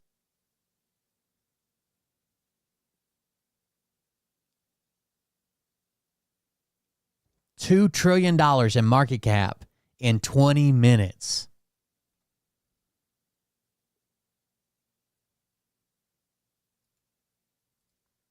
The futures market is just crashing. States of America, none whatsoever. But those days are over. Let me offer just a few examples. Down 1,000 points on Dow futures. So many years. The United States charges other countries only a 2.4 tariff on motorcycles. Meanwhile, Thailand and others are charging much higher prices, like 60%. India charges 70%. Vietnam charges 75%, and others are even higher than that. Likewise, until today, the United States has for decades charged a 2.5 tariff. Think of that, 2.5% on foreign-made automobiles. The European Union charges us more than 10% tariffs, and they have 20% VATs, much, much higher. India charges 70%, and perhaps worst of all are the non-monetary restrictions imposed by South Korea, Japan, and very many other nations as a result of these colossal trade barriers. 81% of the cars in South Korea are made in South Korea. 94% of the cars in Japan are made in Japan. Toyota sells 1 million foreign-made automobiles into the United States, and General Motors sells almost none. Ford sells very little. None of our companies are allowed to go into other countries. And I say that, friend and foe. And in many cases, the friend is worse than the foe. So typically at 3 a.m. Eastern time is when European markets open, and that'll drive the future somewhere. Who knows? But it's so a lot of times if you're like watching the futures market, it'll be like green all night, right? Everything's up, green all night, and at 3 a.m. something crazy, it'll just go take a 180 and start falling. That's because Europe just woke up and started trading, and what their actual trading day is on our futures market, right? So it can really drive it. I don't know how Europe's going to respond to this at 3 a.m., but we'll see. In terms of trade. But such horrendous imbalances have devastated our industrial base and put our national security at risk. I don't blame these other countries at all for this calamity. I blame former presidents and past leaders who weren't doing their job. They let it happen, and they let it happen to an extent that nobody can even believe. That's why, effective at midnight, we will impose a 25% tariff on all foreign-made automobiles. Thank you.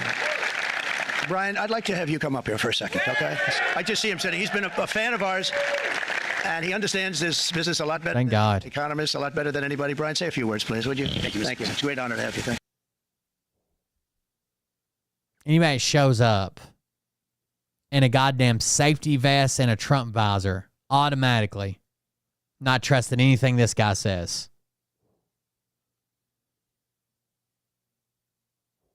Is he fucking parking people in a field at a NASCAR race? What the fuck is this? Thank you, Mr. President.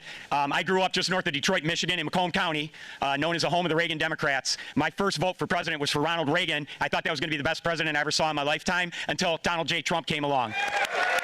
I have watched my entire life, I have watched plant after plant after plant in Detroit and in the metro Detroit area close. There are now plants sitting idle. There are now plants that are underutilized, and Donald Trump's policies are going to bring product back into those underutilized plants. There's going to be new investment. There's going to be new plants. But the auto industry begged him not to do this multiple times and said they're going to raise their prices. And he said, oh, you better not. And they said, we're going to do it. And he said, I don't care. Plants built, and the UAW members, and I brought 20 of them with me. They're sitting right over here. Trump has to hire people to show up at his United Auto Worker rallies. They got one sellout that was able to get 20 people to show up with him. We support Donald Trump's policies on tariffs 100%. So, Mr. President, we can't thank you enough. And in 6 months or a year, we're going to begin to see the benefits. I can't wait to see what's happening 3 or 4 years down the road. Thank you, Mr. President. Thank you so much. Thank you. What a great guy. He got it right from the beginning. He got it before almost anybody else. This group over there, they got it too. And You know, we won the state of Michigan. We won almost all of them, but we won Michigan by a lot. And I want to just thank you all. The auto workers were fantastic. The Teamsters were fantastic. Everyone was pretty good, I will tell you. Thank you. I don't know why he keeps saying this thing about the swing states. It's pretty often that when the swing states go one way, they all kind of trend that way. Thank you very much. I appreciate it. You're going to be very happy. Yeah, that vest, he just got it out of the package. You probably see what's happening with all of the, not only car companies, but car companies in particular. See it with all of the ones they're moving, they're announcing day in, day out. You're seeing it. Nobody's ever seen anything like that. With today's actions, we're also standing up for our great farmers and ranchers who are brutalized by nations all over the world. Brutalized. Canada, by the way, imposes a 250 to 300% tariff on many of our dairy products. They do the first can of milk. They do the first little carton of milk at a very low price, but after that it gets bad, and then it gets up to 275, 300%. So when they're figuring what's Canada charging, they say, oh, about 2%, 3%. But take a look at what happens down the road. When you look a little bit, it's not a pretty picture, and we don't like it, and it's not fair. It's not fair to our farmers. Little carton of milk at a very low 300% tariff on many of our dairy products. They do. So he's lying right here. Again, we've never, ever, ever got close to the import levels it would take to hit this tariff. This like 200 and some percent tariff. Ever. It's like 10 times what we import to or what we export to Canada. What Canada imports from us. Again, it would be the difference between like 5 million gallons and 50 million gallons is where it kicks in. Every year we send 5 million, 5 million, 5 million, 5 million. And Canada's got this rule that says, well, if for some reason you send 50 million, we're going to tariff it. So fucking stupid. Do the first can of milk. They do the first little carton of milk at a very low price, but after that it gets bad, and then it gets up to 275, 300%. So when they're figuring what's... Again, we've never, ever, ever hit that. Ever. The U.S. could destroy any of Canada's markets, basically. Right? Maybe not lumber, but like, especially like farmers or something that's still done. You know, some corporations do it, but a lot of like family people do it or whatever. We could destroy the fuck out of it. We could just import our shit there really cheap for a couple years until they couldn't sell theirs and destroy them. But Canada wants to keep their own markets. Same way we want to keep our own markets. We wouldn't want to import 100% of our milk from somewhere. Because if one day Trump pisses them off and they're like, no more milk, we'd be fucked, right? We wouldn't have any milk. We've never hit this level to where we've ever paid those tariffs, ever. Canada charging, they say, oh, about 2%, 3%.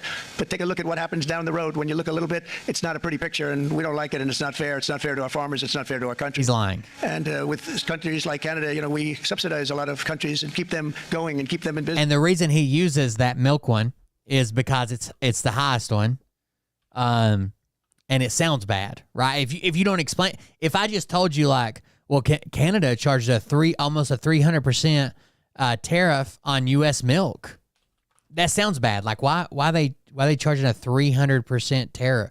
Like that's crazy. But it's not. We've never nobody's ever paid that tariff, ever.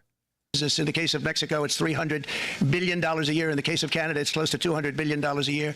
And I say, why are we doing this? Why are we doing this? I mean, at what point do we say, you got to work for yourselves, and this is why we have the big deficits. This is why we have that amount of debt that's been placed on our heads over the last number of years. And we're really not taking it anymore. Through non-tariff barriers, the European Union bans imports of most American poultry. You understand? They say I think Canada is the second largest recipient of U.S. dairy. Mexico's number 1 and Canada's number 2, and none of those hit those tariffs. We want to send you our cars, we want to send you everything, but we're not going to take anything that you have. Australia banned, it's over quota thresholds. And they're wonderful people and wonderful everything, but they banned American beef, yet we imported $3 billion of Australian beef from them just last year alone. Any of our beef, they don't want it because they don't want it to affect their farmers. And you know what? I don't blame them, but we're doing the same thing right now, starting out midnight tonight, I would say. And China charges America. There's tariff rate quota and over quota, and the U.S. has those as well, coming back the other way from Canada. American rice farmers and over quota, it's called, a tariff rate of 65%. South Korea charges 50. Actually, they charge different, from 50% to 513%. And Japan, our friend, charges a 700%. But that's because they don't want us selling rice and other things. Who can blame them, Madam Secretary? Agriculture, great job you did on eggs, by the way. The egg prices came down 50%. You got them down 50%. Once we got involved, they were going through the sky. The egg prices, they were going through the sky, and you did a fantastic job. Now we have lots of eggs, and they're much cheaper, down about 59% now, and they're going down further. We charge 2.8% for so many things that other countries are charging 200%, 300%, and 400% for. If imposing tariffs and protective barriers made nations poor, then every country on earth would be racing to eliminate these policies, and China would be the first on line. They run a very... Trump claimed that the USMCA, the trade deal that he signed, got rid of dairy tariffs, and claims that Biden put them back on. But that's a lie. They're in there, right? It actually raised. The USMCA raised dairy tariffs.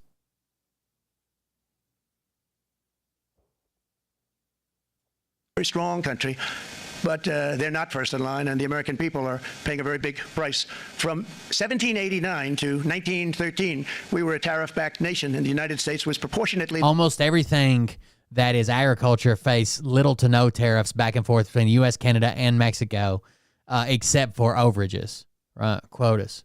The wealthiest it has ever been. So wealthy, in fact, that in the 1880s, they established a commission to decide what they were going to do with the vast sums of money they were collecting. We were collecting so much. Who was rich then? Everybody? Like all Americans? Like everybody was rich then? Lee Iacocca?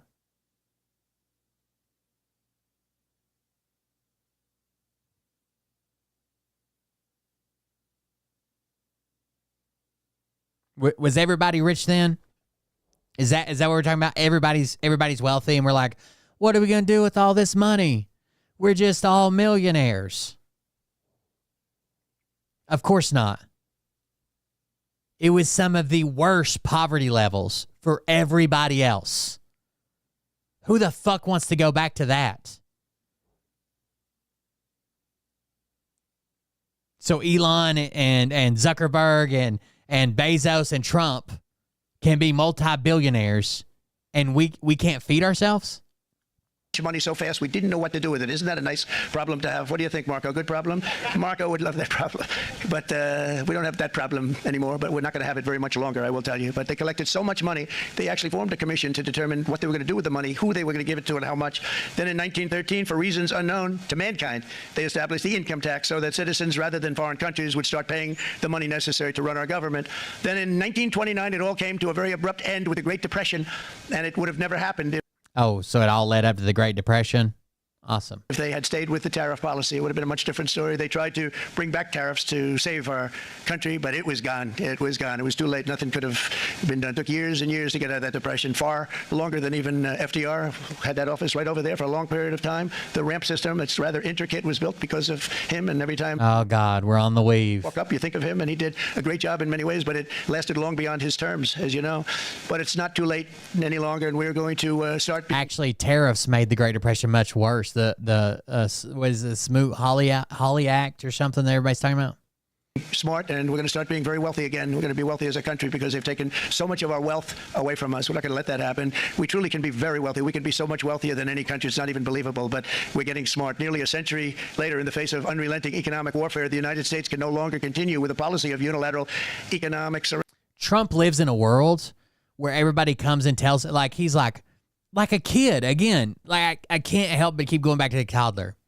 Like a kid comes up and they're like, I use the potty, and everybody's like, oh my God, yes, good job, that's amazing. Kids your age don't. He's like, I have an idea, tariffs. Everybody's like, yeah, do it. And he's like, oh, the stock market's doing bad. Don't worry about the stock market. Who cares? When we saw him get destroyed by Kamala Harris in that debate, and the first person he ran into off stage was J.D. Vance. He's like, no, nobody even cares about this. I'm sure nobody even seen it. They're going to try to spin it. Who cares? We don't even care about this. Like, that's what he's surrounded by all the time. The man doesn't know what eggs cost. He's never fucking had to go buy eggs. Surrender. We cannot pay the deficits of Canada, Mexico, and so many other countries. We used to do it. We can't do it anymore. We take care of countries all over the world. We pay for their military. We pay for everything they have to pay. And then when you want to cut back a little bit, they get upset that you're not taking care of our people. And we're going to take care of our people first. And I'm sorry to say that. And today we're standing up for the American worker, and we are finally putting America first. In Sleepy Joe Biden's last year in office, the United States hemorrhaged 100,000 manufacturing jobs, and the number was going through the roof at levels never. They had, so basically the Smoot-Hawley Act was signed during the Great Depression, already been kicked off for a couple months, right? And it was signed, and it raised tariffs like up to like almost 60% and prolonged the Great Depression for a while. Never seen before, and our trade deficit reached a record $1.2 trillion, which is unheard of. Since the beginning of NAFTA, the worst trade deal ever made. It was a horror show. I was able to terminate it. They all said you'd never be able to get it out. We had to get approval from Congress to get it terminated. We had to live with that deal. It was the worst trade deal ever made by far. But since the very beginning of NAFTA, our country lost 90,000 factories. Think of what that is, 90,000. Think about putting a map up and putting text on it. You wouldn't have enough room. 90,000. I said, is that possible? We had it checked 4 different times, and it was actually somewhat higher than that. And 5 million manufacturing. What's he bitching about? We had to get approval of. Since the beginning of NAFTA, the worst trade deal ever made. It was a horror show. I was able to terminate it. They all said you'd never be able to get it out. We had to get approval from Congress to get it terminated. We had to live with that deal. It was the worst trade deal ever made by far. But since the very beginning of NAFTA, we're living under your trade deal now and still fucking struggling, you retard. Country lost 90,000 factories. Think of what that is, 90,000. Think about putting a map up and putting text on it. You wouldn't have enough room. 90,000. I said, is that possible? You wouldn't have enough tax. We had it checked 4 different times, and it was actually somewhat higher than that. And 5 million manufacturing jobs were lost while racking up trade deficits of $19 trillion. That was the worst trade deal ever made. As a result of these gigantic losses, foreign nations now own $26 trillion more of American assets than think of this, than the assets or other foreign assets. The United States can no longer produce enough antibiotics to treat our sick. We have a tremendous problem. We have to go to foreign countries to treat our sick. If anything ever happened from a war standpoint, we wouldn't be able to do it. We import virtually all of our computers, phones, televisions, and electronics. We used to dominate the field, and now we import it all from different countries. A single shipyard in China now produces more ships every year than all of the American shipyards combined. Think of that. And it was a business that we used to dominate. We used to dominate it totally. In short, chronic trade deficits are no longer merely an economic problem. They're a national emergency that threatens our security and our very way of life. It's a very great threat to our country. And for these reasons, starting tomorrow, the United States will implement reciprocal tariffs on other nations. It's been a long time since we even thought of that. We used to think about it a lot. We didn't think about it for many decades, and you see what's happened. For nations that treat us badly, we will calculate the combined rate of all their tariffs, non-monetary barriers, and other forms of cheating. And because we are being very kind, we're kind people. So they're pulling the 90,000 factories from Economic Policy Institute. The story was a headline, we can reshore manufacturing jobs, but Trump hasn't done it. And it says, according to the article written by now retired EPI economist, the U.S. has suffered a net loss of more than 91,000 manufacturing plants and nearly 5 million manufacturing jobs since 1997. The data in the article ended in 2018, so it's 7 years old, but the number of manufacturing jobs is roughly now where it was in 2018. Manufacturing jobs plunged during the pandemic, then climbed to the highest level since 2007 in 2023 before sputtering and losing ground again slightly in 2024. One likely reason is the big boom in durable goods consumption during the pandemic, such as Pelotons and home office equipment, flattened out, and Biden's big investments in infrastructure and chip manufacturing are still ramping up.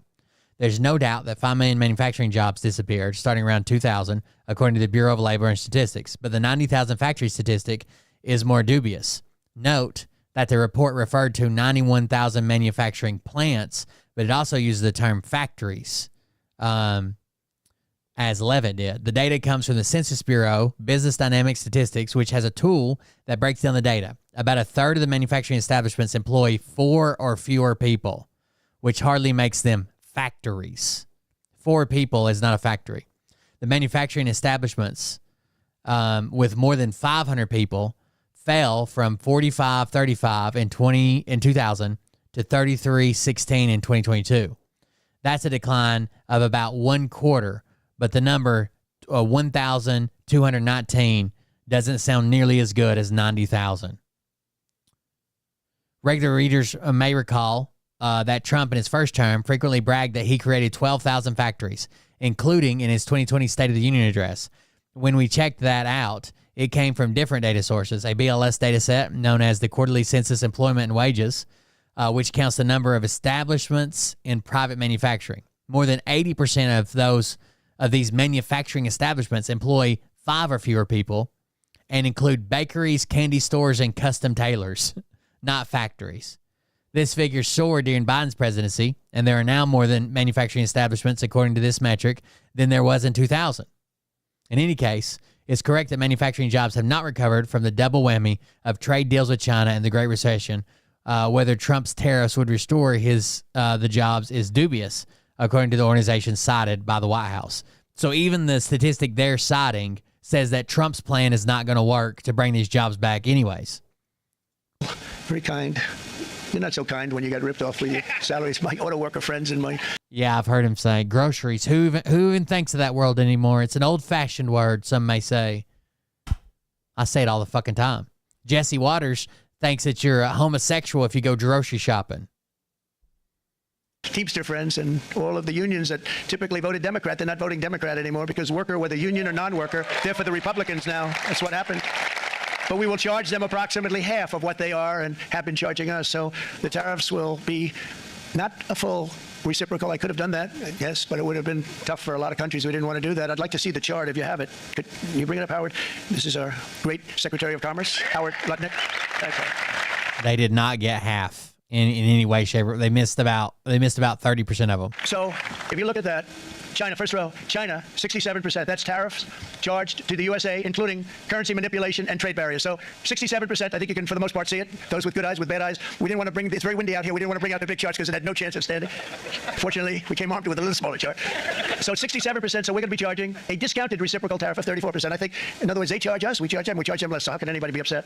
They will be because we never charge anybody anything. But now we're going to charge.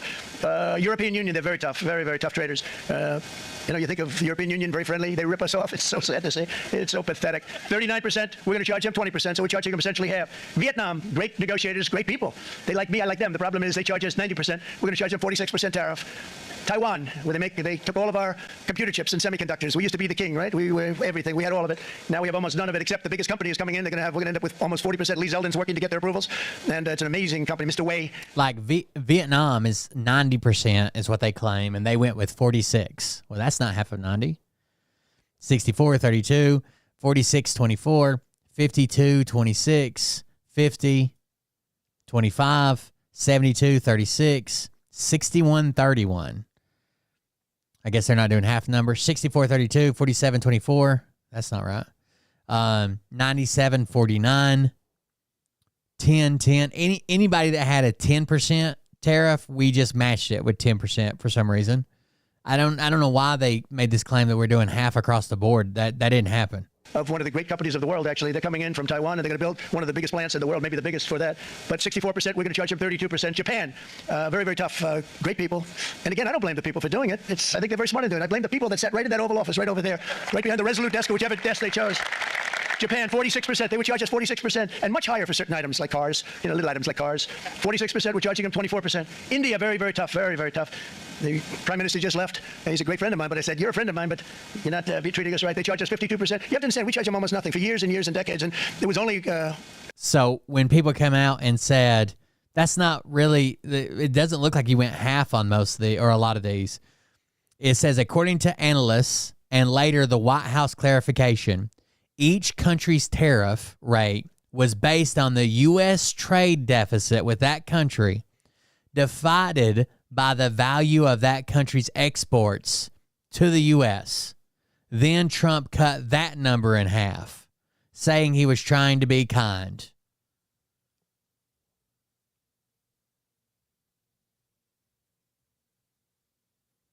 While Trump originally claimed tariffs would reflect not just trade deficits, but also non-monetary barriers and cheating, experts believe the administration used some type of a quick, simple formula to push the policy through quickly.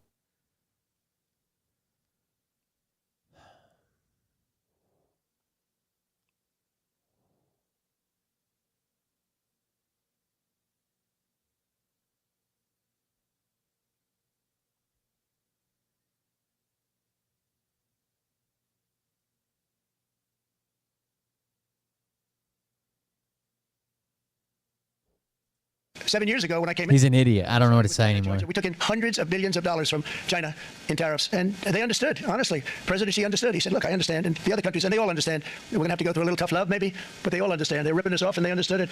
Prime Minister of Japan, Shinzo Abe. He was a fantastic man. He was unfortunately taken from us, assassination.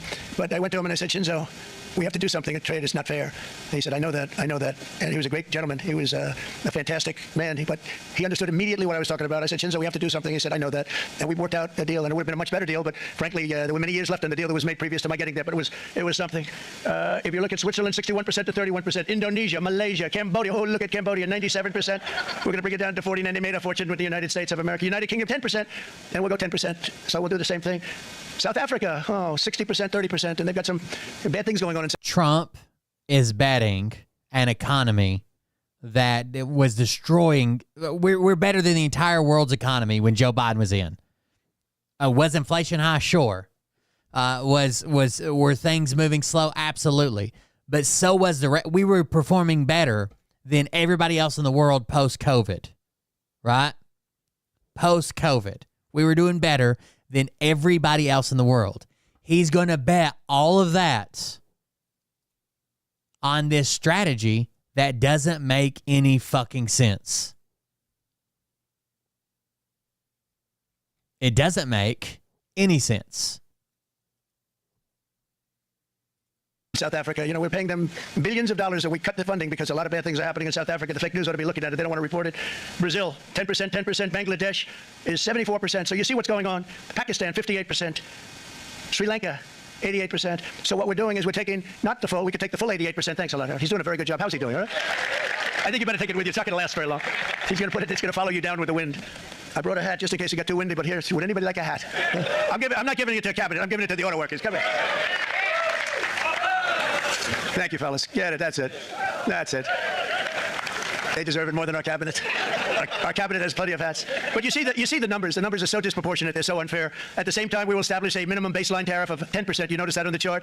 And that'll be on other countries to help rebuild our economy and to prevent cheating. So we're going to have a minimum of cheating, and we're going to be very severe on the people that at the gate that watch the tariffs and watch the product coming in, because there's been a lot of bad things happening at the gate because the money is so enormous that you're talking about. There's never been probably anything like it in terms of the enormity, and there are a lot of bad things happen at the people that do the check-in, and they're looking at 10-year jail sentences if they do play. We're going to treat them so good, but if they cheat, the repercussions are going to be extremely strong. Foreign nations will finally be asked to pay for the privilege of access to our market, the biggest market in the world. We're right now the biggest market in the world. We had a great country 4 years ago in terms of the economics. We were double. Well, nobody was going to catch us, but so much of it slipped away over the last 4 years under Biden. I campaigned on this policy throughout last year, and today that promise. The economy was great coming back under Biden. He's going to destroy it. He's going to destroy it. And it was also a promise, as you know, that was kept. Promises made, promises kept. To any company that objects to our common sense reciprocal tariffs, again, reciprocal, back and forth, and I call this kind reciprocal. Again, let's say our inflation is fucking 20%, okay? And in the rest of the world, it's 70%. We're doing good. Holy fuck, we're doing good. We had an unprecedented thing happen, COVID, right? And a logistic nightmare that spawned out of that. Even if it was 20%, if the rest of the world is at 70%, thank God we're doing so well. You don't think if any country in the world could have went, inflation's fixed, you don't think they would have fucking done it? This is not full reciprocal. This is kind reciprocal. But what we do is we cut it in half. We charge them. My answer is very simple. If they complain, if you want your tariff rate to be zero, then you build your product right here in America, because there is no tariff if you build your plant, your product in America. And we've seen companies coming in like we've never seen before. Likewise to all of the foreign presidents, prime ministers, kings, queens, ambassadors, and everyone else who will soon be calling to ask for exemptions from these tariffs. I say, terminate your own tariffs, drop your barriers, don't manipulate your currencies. They manipulate their currencies like believe, which is a bad thing and very devastating to us, and start buying tens of billions of dollars of American goods. Tariffs give our country protection against those that would do us economic harm. Many people were looking to do us economic harm. Maybe not so obviously, but they were doing tremendous economic harm. But even more importantly, they will give us growth. These tariffs are going to give us growth like you haven't seen before, and it'll be something very special to watch. I am so looking forward, and Brian, it's going to happen even faster than you said. You know, you might say, but it's already started. It's already started. Work's already begun on plants all around the country, and you see that it's before. These are big, rich companies. We have $61 billion started on a big plant going up. It's going to be announced over the next 2 days, and they already started work. Many of these the biggest companies in the world, they've committed to build. We're going to build, sir. And they came here to see me, and they wanted to know they could have a press conference. I do as many as I can. I honestly think he's like delusional this way. When they come and say, "Oh yeah, well, you know, we're going to start making that one Honda in Illinois that should kick off, you know, later in the year." What he hears is, "We love you so much. We're going to build all of our cars here forever. Thank you for giving us permission." And I'm pretty busy trying to stop Russia and Ukraine and the Middle East. We got to stop that. We're going to stop the Houthis, which we're making tremendous. They like shooting ships down and out of the water, sinking ships. They get a kick out of it, but they're not getting such a kick out of it now, are they, Mr. Secretary? They're not getting such a kick out of that now. But here are just a short list of some of the companies that have already announced and committed to investment. And this is a company that built its factories and its plants in China. Apple is going to spend $500 billion. They never spent money like that here. They're going to build their plants here.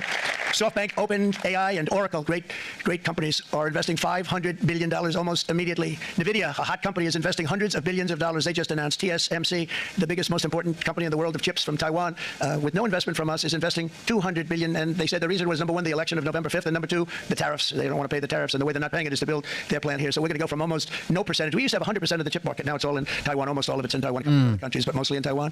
And think of it, we had 100%. We lost it because of people in that office that didn't do their job. They allowed it to be stolen from us. Johnson & Johnson, great company, $55 billion. Eli Lilly, $27 billion. Meta is investing $500 billion. Wow. DeMac is investing $20 billion. CMA, CGM, $20 billion. And then you have Merck and Clarios, Stellantis, General Motors, GE Aerospace, Honda, Nissan, Hyundai are all putting in billions and billions of dollars, and they're committed 100%. So. And we've never had, and this is after 2.5 months. This is after just a short, this all took place as soon as we came out with what everybody wanted. U.S.-based firms have the largest share of the chip market. Doesn't mean they manufacture in the U.S. They have the largest share. I think it's like 48 or 49% of U.S.-based firms. The rest of the world makes up the other 52%. You know, I watched a gentleman today on television. He used to work with Lee Iacocca, a very respected automobile person, and he said, you know, because they're asking people, they try and get as many negative people as they can, but they can't find them too much. It's pretty hard to find in terms of what we're doing, especially when they see all this investment. They said, so tell me, what do you think of what Trump is doing from the automobile standpoint? And he said, I can't believe it. Somebody is finally, he's an older guy, real pro, really top guy, with Lee Iacocca. He said, I never thought I'd see the day when this would happen, where somebody had the courage to go and do what has to be done. This is transforming our nation. Our entire nation is going to be transformed, not only with the cars, but in every single other item that's built. We're going to become an industrial powerhouse. And he said that so beautifully today. In fact, I'm going to find out, I'm going to get a tape, and Bruce, I'm going to get that tape, and I'm going to send it to you out in Long Island, and you're going to play it for the people, and all your union workers and your non-union workers out there. You got a pretty even split.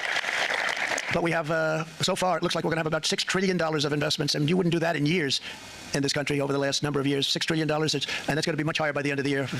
Oh, yeah. Doing so well, yeah. Think what $6 trillion is. You wouldn't have even a small percentage of that under this other system. We're going to be an entirely different country, and it's going to be fantastic for the workers. It's going to be fantastic for everyone. There will never have been a transformation of a country like the transformation that's already happening in the United States of America. It's an incredible thing to watch, and it's incredible to meet with the top people that you read about, very wealthy people, or people that are great managers and executives and presidents of big public companies, and to watch the enthusiasm they have now that they didn't have. They gave up on our country. They went to foreign countries and they built. Companies are pouring into our country at levels never seen before, with jobs and money to follow, and it's really beautiful. In the coming days, there will be complaints from the globalists and the outsourcers and special interests and the fake news. Always, fake news will always complain. But never forget, trade for the... Don't never forget that Trump lied about everything the first time. Lied about every fucking thing the first time. Remember the Foxconn plant that's still fucking abandoned? Last 30 years has been proven totally wrong. They were wrong about NAFTA. They were wrong about China. They were wrong about the Trans-Pacific Partnership, which would have been a disaster if I didn't terminate it. If I didn't terminate that, United Auto Workers, you would have had no jobs in this country. You would have had no jobs. It was all going to other countries. No jobs. But they're still losing jobs under the U.S.-Mexico trade agreement that Trump did. In my first term, they said tariffs would crash the economy. Instead, we built the greatest economy in the history of the world. And again, I have great respect for President Xi of China, great respect for China. But the greatest economy in the history of the world. They would take tremendous advantage. I thought you were just saying that back in the 1880s, they had so much money they didn't know where to put it.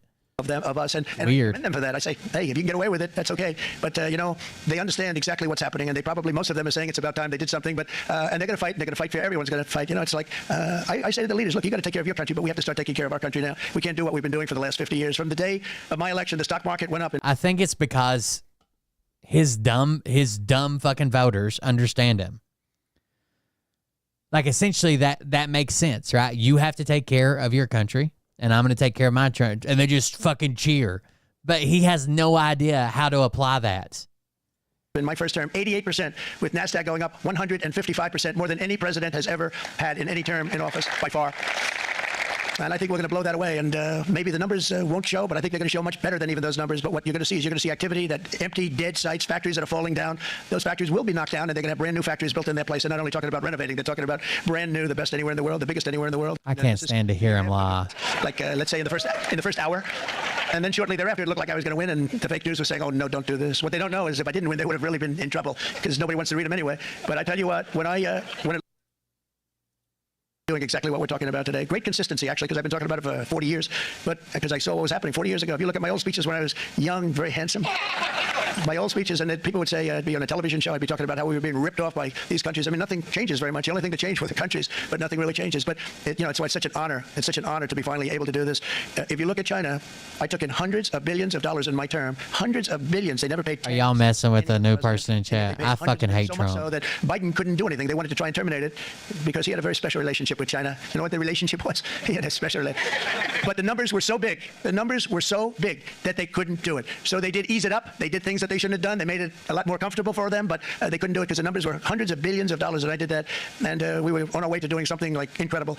And then we had a very bad election happen, a very bad election. A lot of bad things happened. So when I said we got to do it again, I said we have to make it too big to rig, and we made it too big to rig, and we won in records, and it was a monumental win. And it was so the deep state just took the last election rigging cycle off. You can't make something too big to rig if they're changing votes, as you claim. They just have to change more. Honored to see so many of you, like Brian and your friends, here with us to celebrate and to more. They just took a nap in the last election. What we're doing, because that wouldn't be a full celebration if we didn't do this, because this will be an entirely different country in a short period of time. It'll be something the whole world will be talking about. And the price of, they said, I just got here.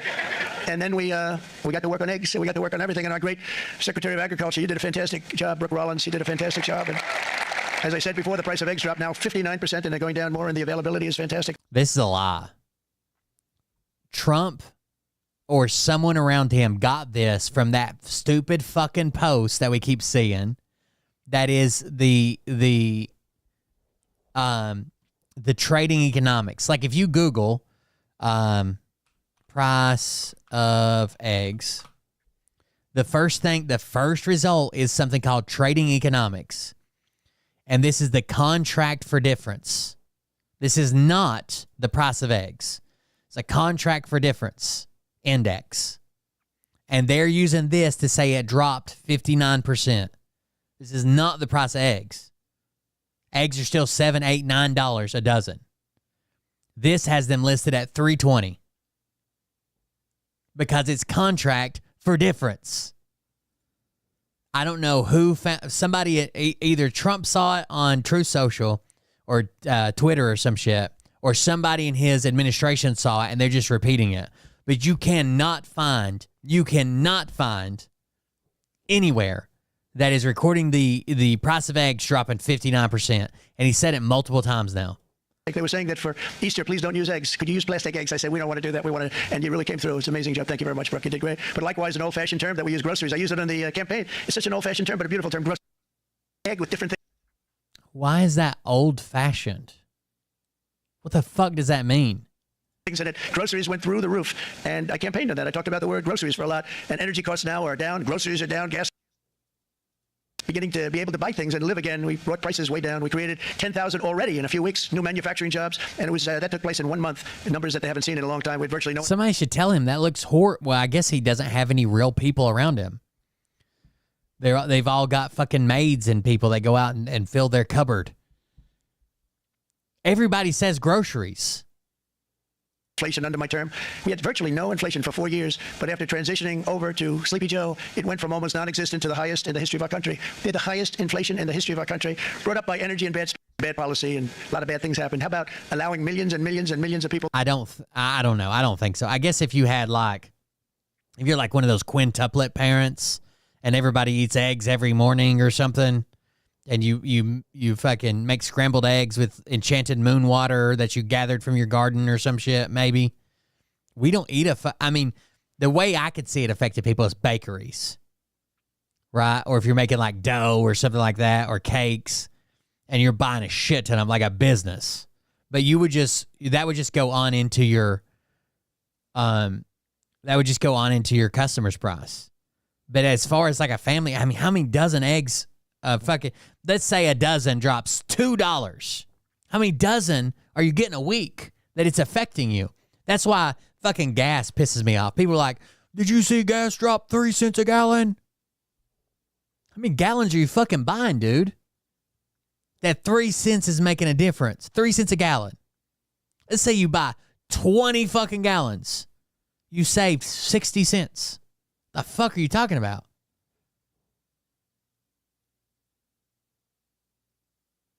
We gonna go gamble it now? You going to Vegas on that 60 cents? To pour into our country with open borders, where it's so sad to see even now. And I see our great secretary. Well, you have done. Stand up, please, Christy. Stand up, Christy Noem and Tom Homan. I fill my gas every time I stop. I fill it up. I fill my gas so rarely. I can't even remember what side the motherfucking flap's on. These people are doing a great job, but gotten them out in records. And we have problems with judges that don't want them to go out. They want Tren de Aragua, and they want MS-13, the most vicious gangs ever. Nobody's ever seen anything like it. Absolute killer gangs that kill people. They don't even think about it. And we put them out, and we have judges now, radical left judges that they don't want them to go out. They want them to even be brought back. Let's bring them back. You've done a fantastic job, and please thank everybody. Homeland Security, thank everybody. Appreciate it. And we now have a border that's the best border that we've ever had. Better than it was my first term. This one we really specialized in. We've done really well. And with the best, safest border 4 years ago, with the best. Actually match. Let me just get it down the right way. We want people, by the way, to come into our country, but we want them to come in through a legal process. Legally, we need more people. We need people to run these plants and to help the auto workers and the Teamsters and the non-union people and everybody else. But we need people and the farmers. I saw a compilation the other day of Trump saying Tren de Aragua, and he says it different every fucking time. It was hilarious. I can't remember where I saw it at, though. And we're going to let people come in, but they want to come in. We want them to come in legally. They have to have the capability of loving our country, not people that hate our country. And now we're going to pass the largest tax cut in history, and that's where we're relying on Mike and John Thune. Tren de Aragua. Social Security, Medicare, or Medicaid benefits, and the Democrats will, because if they got in, the entire economy would collapse. This country was heading for a collapse under the people that you saw. They were horrible. I think one of the reasons people like the job, I have my highest approval ratings because I think they're comparing me to the worst administration in the history of our country, so I appreciate that at least.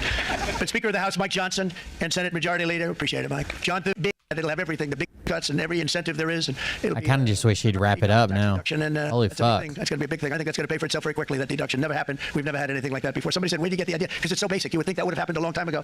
Yeah, poor people don't get deductions. It never did, and I'm very happy it didn't, because now I can say everybody I don't know why he says poor people can't use deductions. That's for rich people. You can deduct every fucking thing you want. The problem is that unless you have an unusual circumstance, you usually don't have more deductions than the standard deduction. So you would be doing yourself a disservice to tally everything up. Say that was my idea. But we're going to get us closer to the debt extension. We have to get the debt extension passed, and I know you're going to be able to do that, Mike, and it's very important that you do that. And all of the other things that the Senate budget plan gives us, along with working. He's mad over maternity leave. Maternity Mike Johnson. Because I know they're working together, John and Mike, and the two bills are going very well together. We need to get our shared priorities done, including certain permanent tax cuts. We want the tax cuts to be permanent, spending cuts, energy and historic investments in defense, border, and so much more. We're covering everything. These will be phenomenal. There'll be no bill like this. One bill is going to straighten out our country for many, many years to come. And we said, let's just do it and let's get it done. And some guys will love it and some guys will like it a little bit less because they're not getting what they were exactly looking for, but they're getting a lot. If we get this done, it'll be the most incredible bill ever passed in the history of our Congress and Senate and Congressmen, the senators and the congressmen, many of whom are here today, will be very proud of themselves. I really believe that it's going to set us on a whole new prosperous path. We're going to cut spending and right-size the budget back to where it should be. We're going to do that very strongly.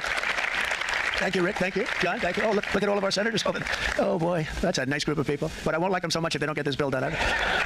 That's a great group. And Congressman, thank you very much. I appreciate it. Tremendous people. The Senate plan is my complete and total support. And the House plan. We know somebody's got to do it. I'm just hoping maybe somebody with a terminal illness or something. And likewise is very similar. They're moving along pretty much at the same clip, and as soon as you're ready, you'll show it to me, and I'm sure it'll have my support, Mike. Every Republican congressman and senator must unify. We have to unify. We can't be separated. We have to get it done. We have to get absolutely everything we can, and we have to take care of the American people. That's the only thing that matters. We have to take care of the American people first. We need to pass this bill immediately, get it done, including debt extension. From this day on, we're not going to let anyone tell us that American workers and families cannot have the future that they deserve. We're going to produce the cars and ships, chips, airplanes, minerals, and medicines that we need right here in America. The pharmaceutical companies are going to become... He loves loves Adderall. I don't know much about talking. He loves Adderall, which that's a side effect. Roaring back. They're coming roaring back. They're all coming back to our country because if they don't, they got a big tax to pay. And if they do, I'll be very happy, and you're going to be very happy, and you're going to be very safe. We're going to build our future with American hands, with American heart, American steel, and we're going to build it with American pride like we used to. We're approaching our 100th day as president and have been given credit by a lot of people, actually, even some of the fake news, can you believe it? Which in this case hopefully isn't fake, for having done more in that time than any other administration in the history of our country in the first 100 days. I think we've had an amazing, in terms of what we've done, what we've gotten accomplished. I'd like to see if we can get that war ended and another war from not starting in the Middle East. We have to get Russia. They're losing 2,000 on average, 2,500 people today, young people, soldiers, Russian. Think of that, 2,500 through some days, but on average probably over about a 1 week period, it's 2,712, they say. They're losing those soldiers. They're dying. They're being decimated, and they're not from our country, but they're from other countries, but they're human beings. They're from Russia. They're from Ukraine in this period, most of them, and we're going to get it stopped. It's a senseless war that would have never happened if I was president, and it shouldn't be allowed to go on. And I think we're being given good cooperation by Russia and by Ukraine, but we have to get it stopped. It's humanity. It's humanity. It's a terrible thing. He keeps saying that. Why don't you just stop it then? This will be a very big moment. I think you're going to remember today. It's going to be a free nation. He should have stopped at day one, like he said. We're dealing with That'd have been a awesome. very free and beautiful nation. It'll be Liberation Day in America, and it's going to be a day that hopefully you're going to... Hang on. Most... God bless you and God bless America. Thank you, everybody. Thank you very much. Thank you. All right. Major new tariffs from Trump. Major tariffs announcement we just heard from... All right, fuck Trump. Everything he says is a fucking lie. I want to see this because this personally affects me. So if you don't want to watch it, that's cool. But I'm going to watch this. Trump's a toddler. He doesn't fucking understand tariffs. He does not understand tariffs. He's betting our entire good economy on let's see what this does. But also, there's a lot of more encouragement to go back, and I think that frustrates a lot of veterans. Is the VA secretary bad-mouthing veterans, submitting increases and other claims like secondary claims? This is the question at hand here, and I'm going to be totally, brutally honest with you. It does not look good at... I didn't like what he just said. There's a lot of encouragement to go back and back and back. Yeah, you should. You have to fight to get VA benefits. All. So what we're going to do is play a clip here from the VA secretary on the Sean Ryan show and really dive into what the VA secretary is saying in this exact moment and break this down. But at the same point in time, it's going to take a holistic look at everything that we're doing. It can't simply be, how do we fix the third-party helpers here? How do we fix the system itself? Okay, so first off, who are third-party helpers that he's talking about here? Now, let's just name a few. We're talking about VA disability. You have C&P examiners. You have other entities like claim consulting companies, Veterans Guardian, Veterans Claims Insider, even VetCom. You have all these companies. By the way, VetCom is my option there. They're super cheap. Don't charge on increases. But you have another third party of VSO. So those are who are at play. We really have to narrow down who he's talking about. C&P examiners, claim companies, and then VSOs, right? Third party entities outside of the VA when it comes to VA disability. Here we go. Instead of me having to hire a driver to get me to the grocery store because I don't know how to drive, how about we make it better when I learn how to drive myself? Mm-hmm. And I think that's going to be, look, but again, there's going to be... Okay, so obviously he's talking about... They're way behind on claims already, right? There's a whole backlog. And we had to hire a third party to process all these claims. Why? Because we fought a goddamn 2 wars for 20 plus fucking years. There's a lot of fucked up people coming back. We're not keeping up with the claims, whether they're approved or denied. There's a huge backlog. Getting better, okay? Getting healthier, instead of a condition getting worse and just treating that condition like a pill mill that the VA notoriously has been for the past years and years and years. How can we actually improve conditions? So that's the stage that's set here. We're looking at third-party entities, whoever those may be, and then we're looking at actual healthcare or health improvement for veterans. Now, here we go. Parties and equities, that's not the way they've done it. That's not the way they do their business model. Because if they have people that come to them, they either, get help from outside agencies or other stuff. I'm finding a whole different world that I'm just getting into the background of how they, how we're working this stuff. Clearly, the third party has now, it's not C&P examiners, it's not VSOs. He's clearly talking about VA disability claim companies. What's interesting is during these House and Senate hearings, the VA has made no statement. I agree, you shouldn't need one of these companies, but the bureaucracy is so crazy. A lot of people... Like I have an issue to where I don't have patience for it, right? And they know that. They know that. So again and again and again and again, I would get so far through this process, they'd piss me off and I'd just say fuck it and quit. And they know that. That's how manipulative it is. So when I get pissed off, say fuck it and quit, then they don't have to pay me what I earned. On the Guard or the Plus Act, and that has been stated multiple times during those hearings. And so when he says that he's just now finding out about this, the VA has not released a statement or their opinion regarding these companies, the Guard or the Plus Act. And obviously there's some miscommunication between veterans submitting increases and getting help with their claim, and then obviously having conditions actually improve, which would decrease your VA rating. And folks, if you've earned a benefit, take your benefit. You've earned the benefit. But also there's a lot of encouragement to go back, and I think that frustrates a lot of veterans. And you've heard this like I have. I want it to be known veterans are not victims. Okay. They're encouraging you to go back because they usually underrate you, fucking deny claims. Like the whole system is set up to make you quit before you get a benefit that you deserve. That's probably the biggest statement here. That's fucked up. Clip. Fuck him. Is the VA secretary not encouraging veterans to submit increases? I think that answer is yes. I genuinely do. I did a live stream on this. I didn't think so then in the moment. Now that I've went back, listened to what's being said, compared that with the VA's lack of a statement at the hearings, these VA claim companies, veterans going back for not just increasing your overall rating, it's mainly increases in secondary claims. I think the VA secretary is encouraging veterans not to increase their VA rating. And then he even says that a lot of veterans are mad about this, or that they're upset that veterans are getting increases. And I don't think that's the case. I don't know who he's talking to. It's definitely not who I'm talking to. The issue is, there's a few things here. One, to be service connected, it requires evidence from service, a current and chronic diagnosis, so you can't scrape your knee, it has to be an actual condition, and then a nexus, which is linking it to service. That happened in 2003 in Iraq. So let's say They already make it super hard already. It's not like a bunch of people are abusing it, right? It's already super hard.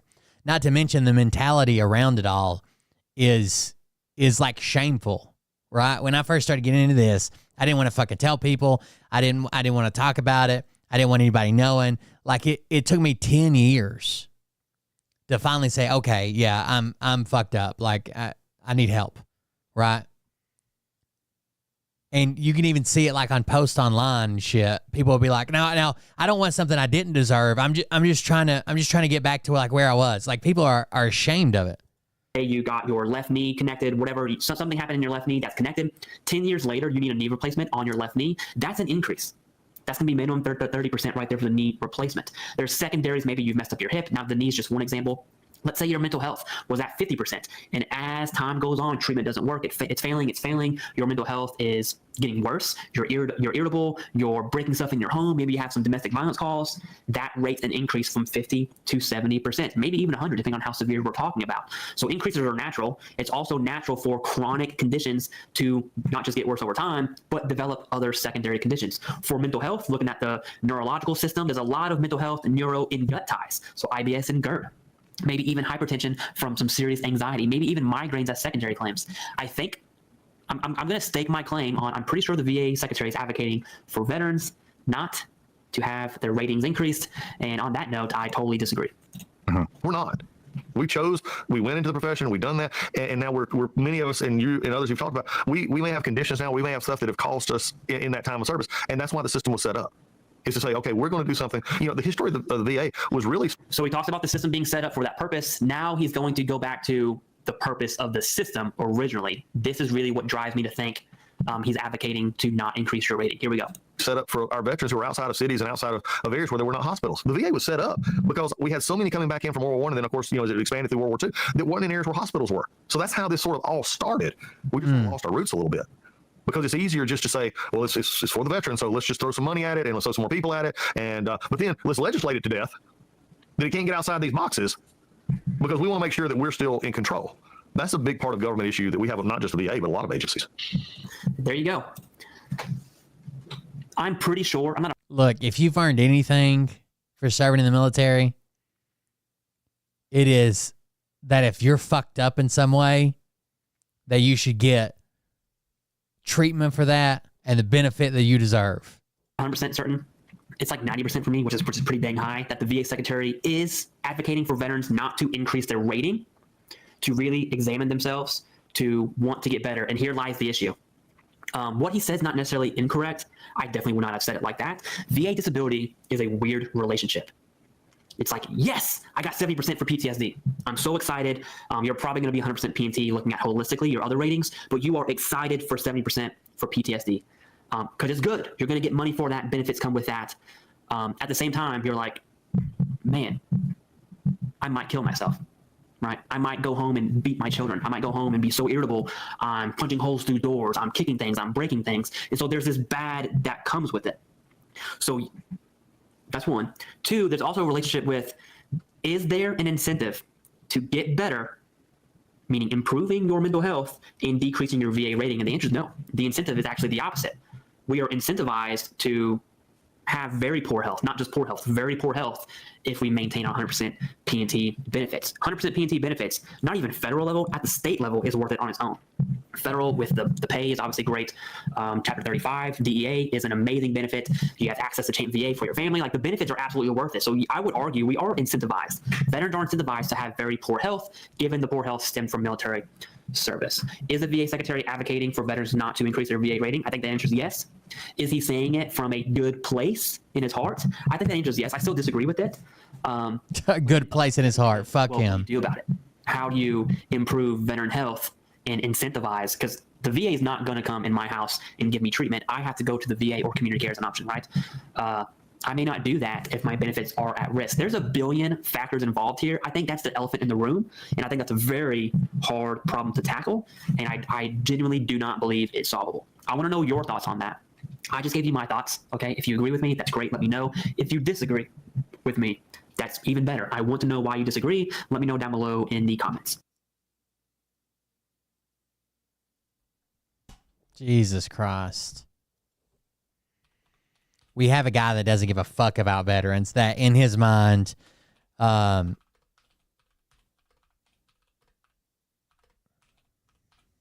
his mind, he thinks that that veterans are like a leech on the system. That it's costing us too much. You shouldn't go back. If a lot of times they'll agree. They'll say, hey, you are fucked up. And it is service connected, right? You are fucked up and it's service connected, but we don't feel like it affects you. We're giving you a 0% rating. You're telling me that if I have a legitimate issue that I'm being treated for that affects my ability to earn income, but you say it doesn't and give me a 0, I should never go back? I should never try again? Imagine getting that close, saying, yeah, you got a disability. Yeah, it's directly connected to your service. Yeah, it's affecting your life, but we think it's at 0%. Shut the fuck up, dude. I hate the new VA director. Fucking hate him. And then trying to lie, saying, oh, we're not cutting the crisis hotline. Well, you did. We literally saw people hired for the crisis hotline that were fucking fired, and then you scrambled to try to hire them back. Well, it's not going to affect, healthcare. Well, it did. Well, it's not going to affect disability. Well, it did. He's just fucking doing whatever Trump tells him to do and then trying to save face. Fuck them. That pissed me off. All right, I'm out for the night. Thank you guys for joining us. Support the stream at coldbeer.fund. That's how I pay for all this and keep the show running. Coldbeer.fund if you want to. Thank you guys for joining us. Thank you for being here. I appreciate it, and I'll see everybody tomorrow. I think Mariah's going to the golf match, so maybe I'll be in here earlier than normal. But either way, we'll see you guys tomorrow. Have a good night. Love you. See you. Bye. But I can tell you this about if this douchebag happens to see this particular show, you don't have the forking balls to call out the people on this planet by name and tell them exactly. Oh, yeah. Trump ended up placing a tariff on 2 uninhabited islands. Okay. I don't know if you guys saw that. The 2 uninhabited islands that he put tariffs on in the Antarctic. You better buckle up because you ain't seen nothing yet. Here we go, I think I started some shit. Piss him off, it's about to get lit. What? Placing them bets, you know that stage is set. You better buckle The Heard and McDonald Islands. And they say that I'm a lunatic. Well, listen, bitch, I came equipped with a quick wit and a 6 cents for the stupid shit. Where my He claims they give us a 10% tariff, so we're giving them. They're uninhabited. Nobody lives there. all these false fucking prophets who profit off of gossip, worshiping drums, cocking, begging for a throat deposit, swinging fucking meat hammers like four in a thong. He's strapped to Just penguins and seals. We are tariffing penguins and seals. Huckleberry, I can quench that thirst. You're telling me he went through every one of these and negotiated it out? Fucking Flynn on his desk. A retard in a vest climbing up 5G towers. Cause you told him if he did, he'd get fucking superpowers. Here we go, I think I started some shit. Piss him off, it's about to get lit. Get the place in the bets, you know that stage is set. You better buckle up, cause you ain't seen nothing. He's a fucking child, dude. Some shit. Piss him off, it's about to get lit. Get the place in the bets, you know that stage is set. You better buckle up, cause you ain't seen nothing yet. I used to find clues too when I was high on shrooms. I found myself a tunnel that led to Jason. Support the show at coldbeer.fund if you like it, you want to keep it going. I'd appreciate it. Coldbeer.fund. Have a good night. In orbit strapped to an F-16. High on amphetamine with Trump in between. Put on a light coat of baby oil and saluted the troops. He tapped me on the shoulder and said, "This is gonna be it."